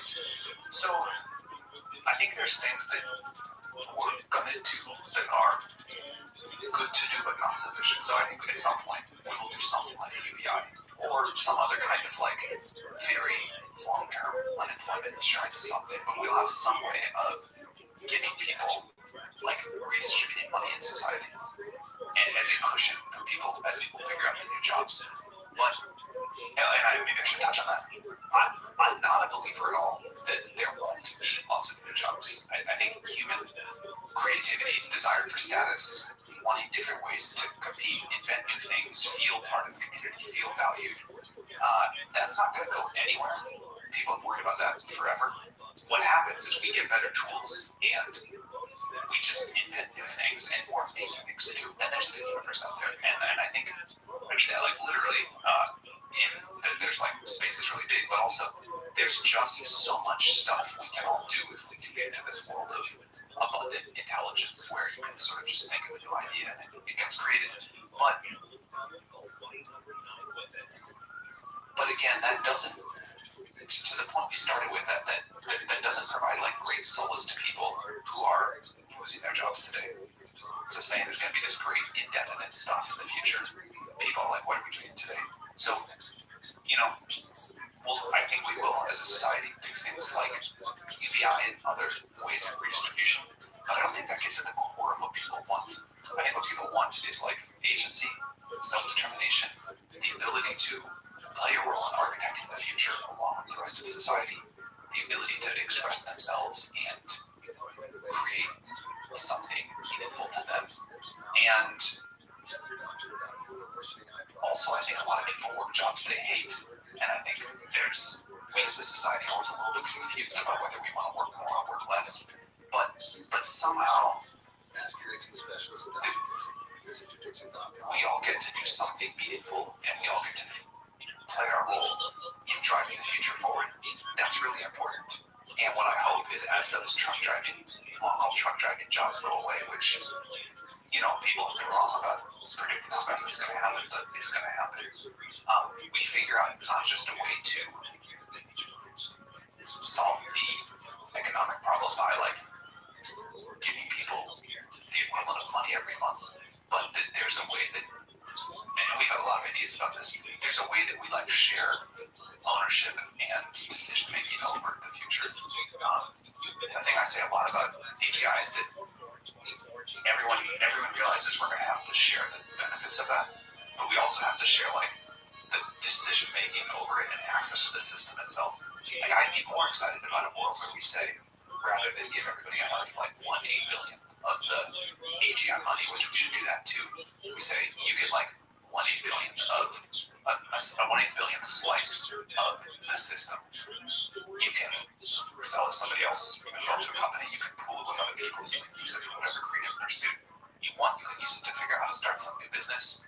And with that, you get sort of like a voting right over how this is all going to be used. And so the better the AGI gets, the more your little 1/8 billion ownership is worth it. We are brought to you by Roka. If you've been listening for a while, you may have heard me talk about Roka sunglasses. They are my absolute favorite. But today, I want you to know about the prescription eyewear. If you are active and have bad eyes, do not skip this shit. Roka is a brand based in Austin, Texas, and they have been making performance eyewear for Olympic gold medalists and world champion athletes since 2016. For the last few years, Roka has been building out a badass prescription offering and invested millions of dollars to build their own optical lab right here in Austin at their headquarters. All of Roka's frames work for prescription lenses, and they have something for everyone, no matter how fucked up your eyes are. Regular prescription, progressives, also readers. Since they cut their own lenses, they can also work with extreme ranges that a lot of other brands can't offer. I've been wearing the readers and sunglasses for a few years now and absolutely love them. They are ultra lightweight, super comfortable, and Roka fixed that problem where glasses slip off your nose when you're looking down. They're the best. Since Rokas stay on your face, you can actually work out in them and ditch the contacts. Some brands have made prescription eyewear easy to get online. Roka did that and actually made their products better too. No bullshit. Check them out. I can wear anything, but I choose to wear Roka, and you should too. Get 20% off your order with the code ROGAN at Roka.com. That's ROKA.com. We were joking around the other day on the podcast where I was saying that what we need is an AI government. We should have an AI president and have AI just make all the decisions. Yeah, have something that's completely unbiased, absolutely rational, has the accumulated knowledge of the entire human history at its disposal, including all knowledge of psychology and psychological study, including UBI, because that comes with a host of, pitfalls and issues that people have with it. So I'll say something there. I think we're still very far away from a system that is capable enough and reliable enough that any of us would want that. But I'll tell you something I love about that. Someday, let's say that thing gets built. The fact that it can go around and talk to every person on Earth, understand their exact preferences. What's going on, Gustav? How are you, baby?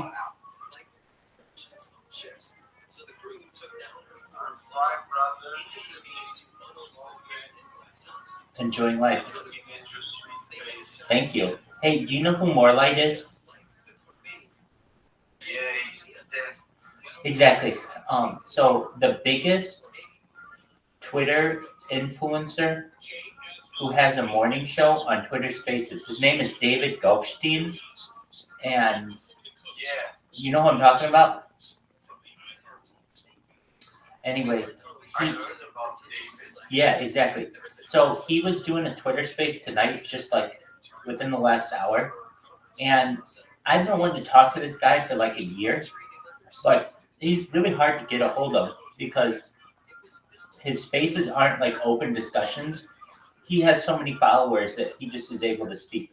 He has like 700 or 800,000 followers, and he routinely has the biggest spaces on Twitter Spaces. So I saw though but he had a space tonight with only like 200 people, not like his normal like thousands of people.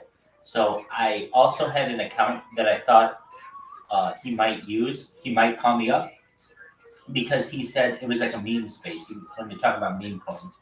So I had a Harry Potter Obama Sonic 10 Inu account. So I went in to talk to him, and after he put me on hold for a while, I finally had the opportunity, and I was able to tell him about the community. I was able to tell him about Morelight. He knew about Morelight's fight with BitBoy, and he said he'd like to interview Morelight this week on his show, which is really great. And I said, I will make that happen. So I agree. So basically, our dev is going to be on the biggest X morning show on the internet. So that's cool. Hopefully this week. Absolutely, I'm proud of that. So, yeah. How are things in your world?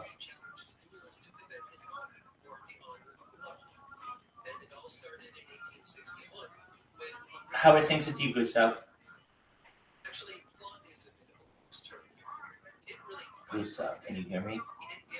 I can't hear you if you're talking, baby.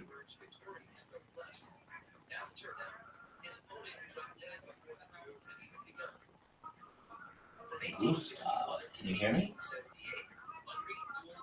Gustav. Oh, Gustav bounced.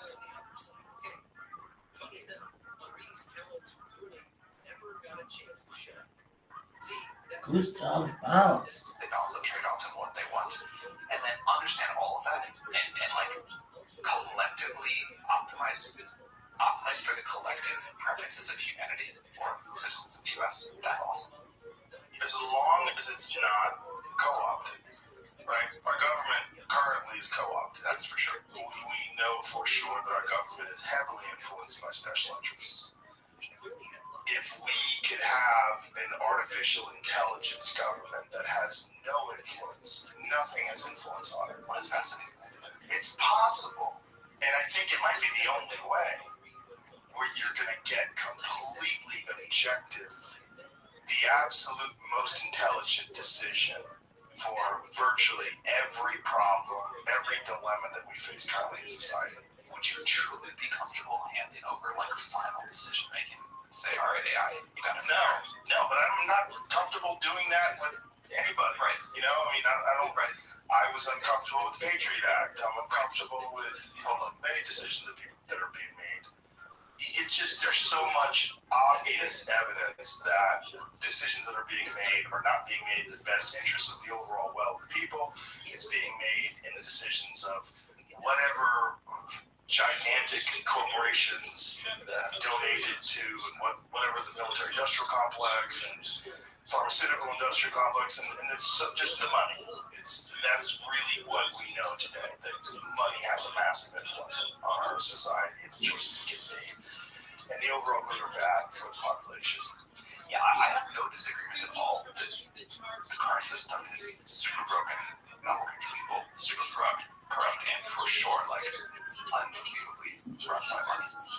And I think there is a way to do a better job than that with AI in some way. But, and this might just be like a factor of sitting with the systems all day and watching all the ways they fail. We got a long way to go. A long way to go, I'm sure. But when you think of AGI, when you think of the possible future, like where it goes to, do you ever extrapolate? Do you ever like sit and pause and say, well, if this becomes sentient and it has the ability to make better versions of itself, how long before we're literally dealing with a god? So the way that I think about this is, it used to be that like AGI was this very binary moment. It was before and after, and I think I'm totally wrong about that. And the right way to think about it is this continuum of intelligence, this smooth exponential curve, back all the way to that sort of smooth curve of technological revolution. The amount of compute power we can put into the system, the scientific ideas about how to make it more efficient and smarter, to give it the ability to do reasoning, to think about how to improve itself, that will all come. But my model for a long time, I think if you look at the world of AGI thinkers, there's sort of two, particularly around the safety issues you're talking about. There's two axes that matter. There's what called short timelines or long timelines. To the first milestone of AGI, whatever that's going to be. Is that going to happen in a few years, a few decades, maybe longer? Although this might be most people a few years, a few decades. And then there's takeoff speed. Once we get there, from there to that point you're talking about where it's capable of the rapid self-improvement, is that a slow or fast process? The world that I think we're in, and also the world that I think is the most controllable and the safest, is the short timelines and slow takeoff quadrant. And I think we're going to have, there were a lot of very smart people for a while who were like, the thing you're talking about happens in a day or 3 days. And that doesn't seem likely to be given the shape of the technology as we understand it now. Now, even if that happens in a decade or 3 decades, it's still like the blink of an eye from a historical perspective. And there are going to be some real challenges to getting that right. And the decisions we make, the sort of safety systems and the checks that the world puts in place, how we think about global regulation or rules of the road from a safety perspective for those projects, it's super important because you can imagine many things going horribly wrong. But I feel cheerful about the progress the world is making towards taking this seriously. And, it reminds me of what I've read about the conversations that the world had right around the development of nuclear weapons. It seems to me that this is, at least in terms of public consciousness, this has emerged very rapidly, where I don't think anyone was really aware that people were aware of the concept of artificial intelligence, but they didn't think that it was going to be implemented so comprehensively, so quickly. Yeah. So ChatGPT is on, 4.5 now? 4. And with 4.5, there'll be some sort of an exponential increase in its abilities. It'll be somewhat better. Each step, from each half step like that, humans have this ability to get used to any new technology so quickly. The thing that I think was unusual about the launch of ChatGPT 3.5 and then 4 was that people hadn't really been paying attention. And that's part of the reason we deploy. We think it's very important that people and institutions have time to gradually understand this, react, co-design the society that we want with it. And if you just build AGI and secret in a lab and then drop it on the world all at once, I think it's a really bad idea. So we have been trying to talk to the world about this for a while. People, if you don't give people something they can feel and use in their lives, they don't quite take it seriously. Everybody's busy. And so there was this big overhang from where the technology was to where public consciousness was. Now, that's caught up. We've deployed. I think people understand it. I don't expect the jump from 4 to whenever we finish 4.5, which would be a little while. I don't expect that to be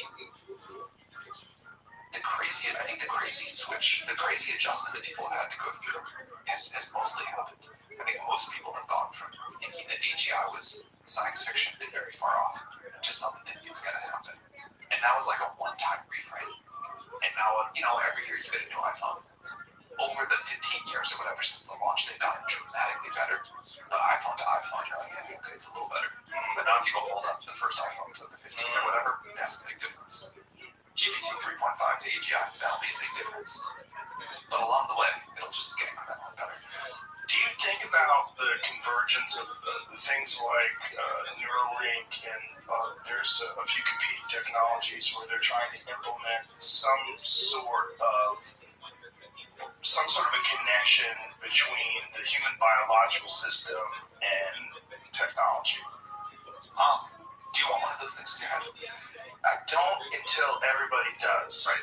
And, I have a joke about it. But it's the idea is once it gets done, you have to because everybody's going to have it. So one of the hard questions about the merge, all of the related merge stuff, is exactly what you just said. As a society, are we going to let some people merge with AGI, not others? And if we do, then, and you choose not to, what does that mean for you? Right, and will you be protected? How do you get that moment right? If we imagine all the way out to the sci-fi future, there've been a lot of sci-fi books written about how you get that moment right. Who gets to do that first? What about people who don't want to? How do you make sure that people that do it first actually help lift everybody up together? Yeah. How do you make sure people who want to just live their human life get to do that? That stuff is really hard and honestly so far off from my problems of the day that I don't get to think about that as much as I'd like to, because I do think it's super interesting. But yeah, it seems like if we just think logically, that's going to be a huge challenge at some point, and people are going to want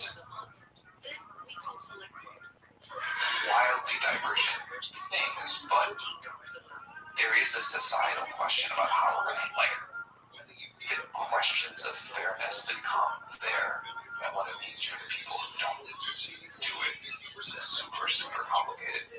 Anyway, on the neural interface side, I'm in the short term, before we figure out how to upload someone's consciousness into a computer, if that's even possible at all, which I think there's plenty of sides you could take on why it's not.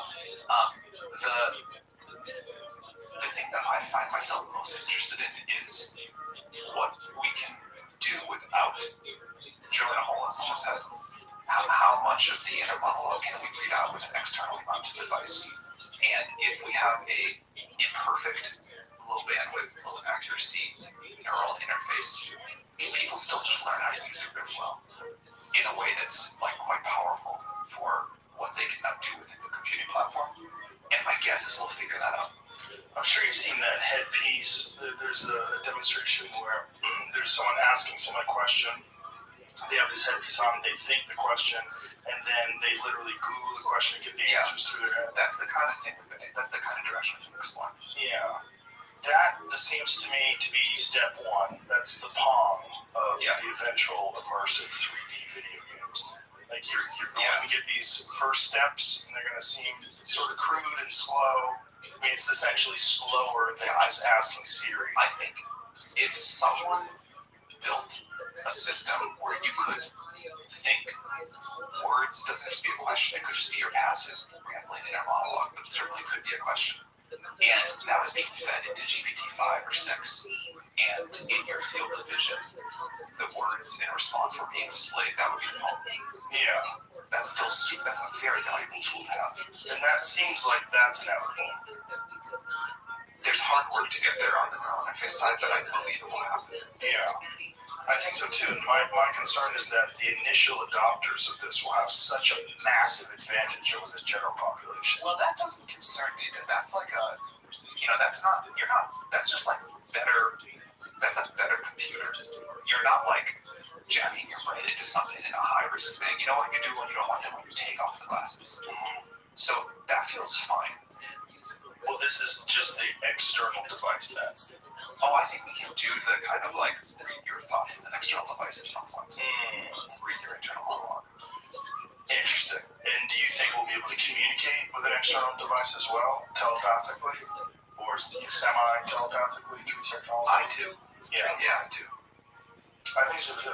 My real concern is that once we take this step to use an actual neural interface, when there's an actual operation, and they're using some sort of an implant, and then that implant becomes more sophisticated. It's not the iPhone 1, now it's the iPhone 15. And as these things get better and better, we're on the road to cyborgs. We're on the road to, why would you want to be a biological person? Do you really want to live in a fucking log cabin when you can be in the Matrix? I mean, it seems like we're on this path. We're already a little bit down that path, right? If you take away someone's phone, and they have to go function in the world today, they're at a disadvantage over everybody else. So that's maybe that's the lightest weight version of a movie you could imagine. But I think it's worth if we go back to that earlier thing about the one exponential curve, I think it's worth saying we've lifted off the x-axis already down this path in the tiniest bit. And even if you don't go all the way to like a neural interface. VR will get so good that some people just don't want to take it off that much. Right. And that's fine for them. As long as we can solve this question of how do we like think about what balance of power is in the world. I think there will be many people. I'm certainly one of them. Playing actually with human body and human experience is pretty great. That log cabin in the woods, pretty awesome. I don't want to be there all the time. I'd love to go play a great video game, but like I'm really happy to get to go there sometimes. Yeah, there's still human experiences that are just like great human experience. Just laughing with friends, you know, kissing someone that you've never kissed before, that you're on a first date. Those kind of things are they're real moments. And just laughs, having a glass of wine with a friend, just laughing. Not quite the same as VR. Yeah. No, when the VR goes super far, so you can't, you know, it's like you are injected on your brain and you can't tell what's real and what's not. And then everybody gets like super deep on the simulation hypothesis or the like Eastern religion or whatever. I don't know. Do you ever fuck around with simulation theory? Because the real problem is when you combine that with probability theory and you talk to the people that say, well, if you just look at the numbers, the probability that we're already in a simulation is much higher than the probability that we're not. It's never been clear to me what to do about it. It's like, okay, that intellectually makes a lot of sense. Yeah. I think probably, sure. Right. That seems convincing, but this is my reality. Yeah. This is my life. Yeah. And I'm going to live it. And I've,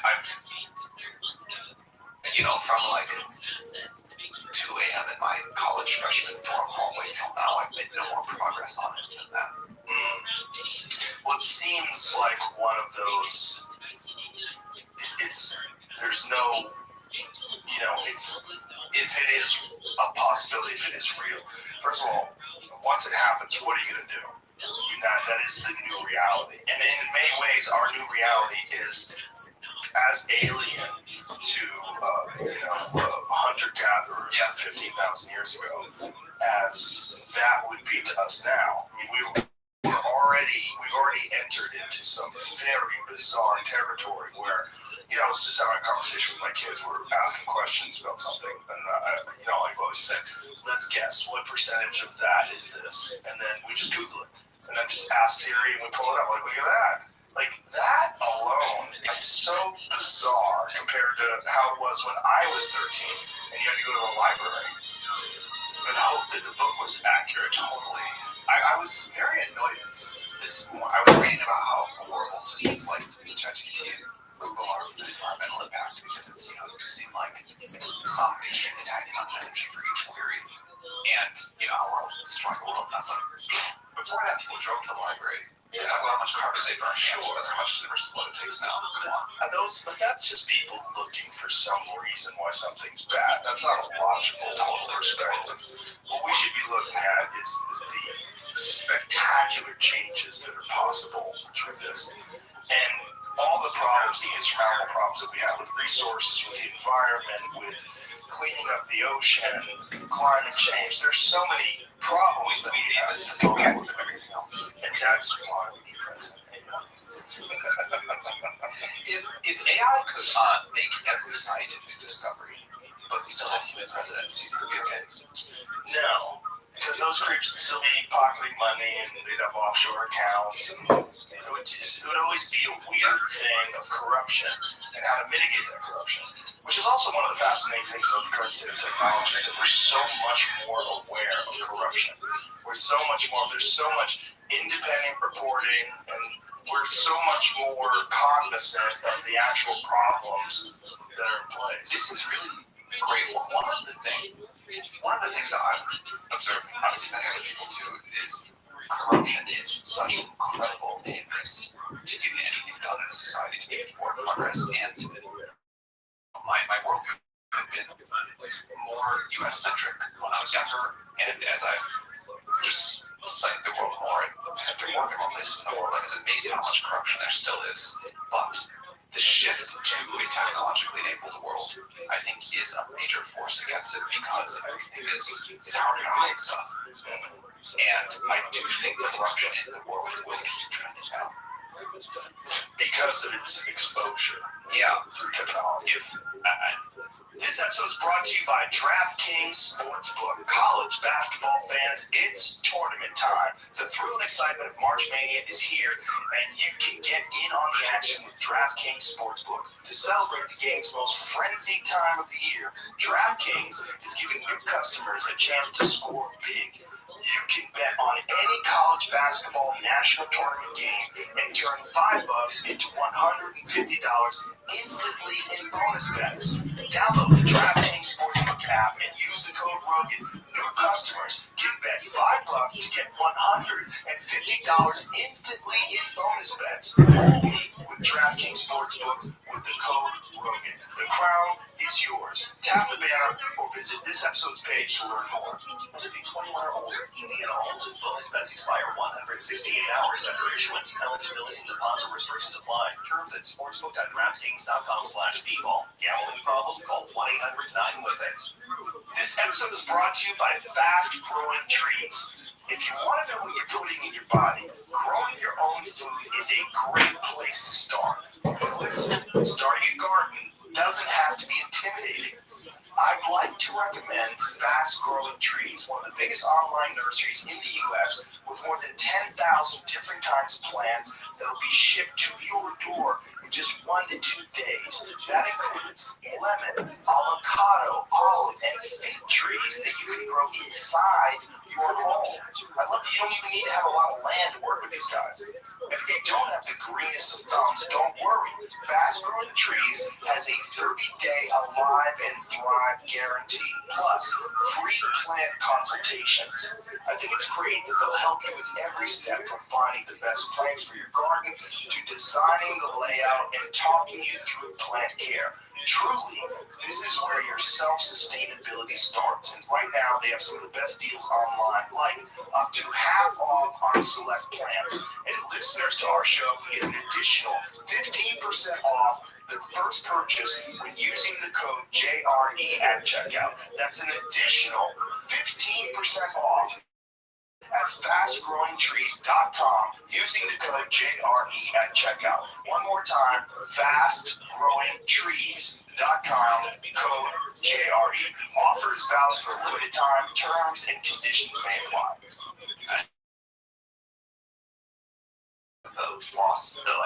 I am very worried about how far the surveillance state could go here. But in a world where payments, for example, are no longer like bags of cash, but done somehow digitally, and somebody, even using Bitcoin, can watch those flows. I think that's like a corruption-reducing thing. I agree, but I'm very worried about central bank digital currency and that being tied to a social credit score. That's super against. Yeah, that scares the shit out of me. Super against. And the push to that is that's not for the overall good of society. That's for control. Yeah, I think there's many things that I'm disappointed that the U.S. government has done recently. But the war on crypto, which I think is we can't give this up, we're going to control this and all, that's that's a thing that makes me quite sad about the country. It makes me quite sad about the country too, but then you also see with things like FTX, this can get, without regulation and without someone overseeing it, this can get really fucked. Yeah, I'm not anti-regulation. I think there's clearly a role for it. And I also think FTX was a sort of comically bad situation. Yeah, we should. It's worst case scenario. Yeah, but it's a fun one. It's totally fun. And I love that story. I mean, you clearly. I really do. I love the fact that they were all doing drugs and having sex with each other. Yeah, no. And every part of the drama is it's a gripping story. Yeah, had everything there. They did their taxes with what was the program that they used? QuickBooks. They did billions of dollars. I don't know why I think the word Polycule is so funny. But Polycule? that was what they like, what you call a relationship, like a poly, but closed, like polyamorous molecule put together. Oh, I see. So they were like, this is our polycule. So there's 9 of them and they're poly. Or 10 of them or whatever. Yeah, you call that a polycule. I know that was the funny, like, that became like a meme in Silicon Valley for a while. I thought that was hilarious. You clearly want enough regulation that can't happen. But they're Well, I'm not against that happening. I'm against them doing what they did. that's what I mean. Polycule is kind of fun. Go for it. No, I mean, you want enough thing that like FTX can't lose all of its depositors' money. Yes. But I think there's an important point here, which is you have all of this other regulation that and it didn't keep us safe. And the basic thing, which was like, let's do that. That was not all of the crypto stuff people were talking about. Yes. I mean, the real fascinating crypto is Bitcoin. To me, that's the one that I think has the most likely possibility of becoming a universal viable currency. And it's limited in the amount that there can be. It's, people mine it with their own computer. It's like, that to me is very fascinating, and I love the fact that it's been implemented, and that at least I've had Andreas Antonopoulos on the podcast. When he talks about it, he's living it. He's spending all of his money. Everything he gets paid is in Bitcoin. He pays his rent in Bitcoin. Everything he does is in Bitcoin. I helped start a project called WorldCoin a few years ago. And so I've gotten to learn more about this space. I'm excited about it for the same reasons I'm excited about Bitcoin too. But I think this idea that we have a global currency that is outside of the control of any government is a super logical and important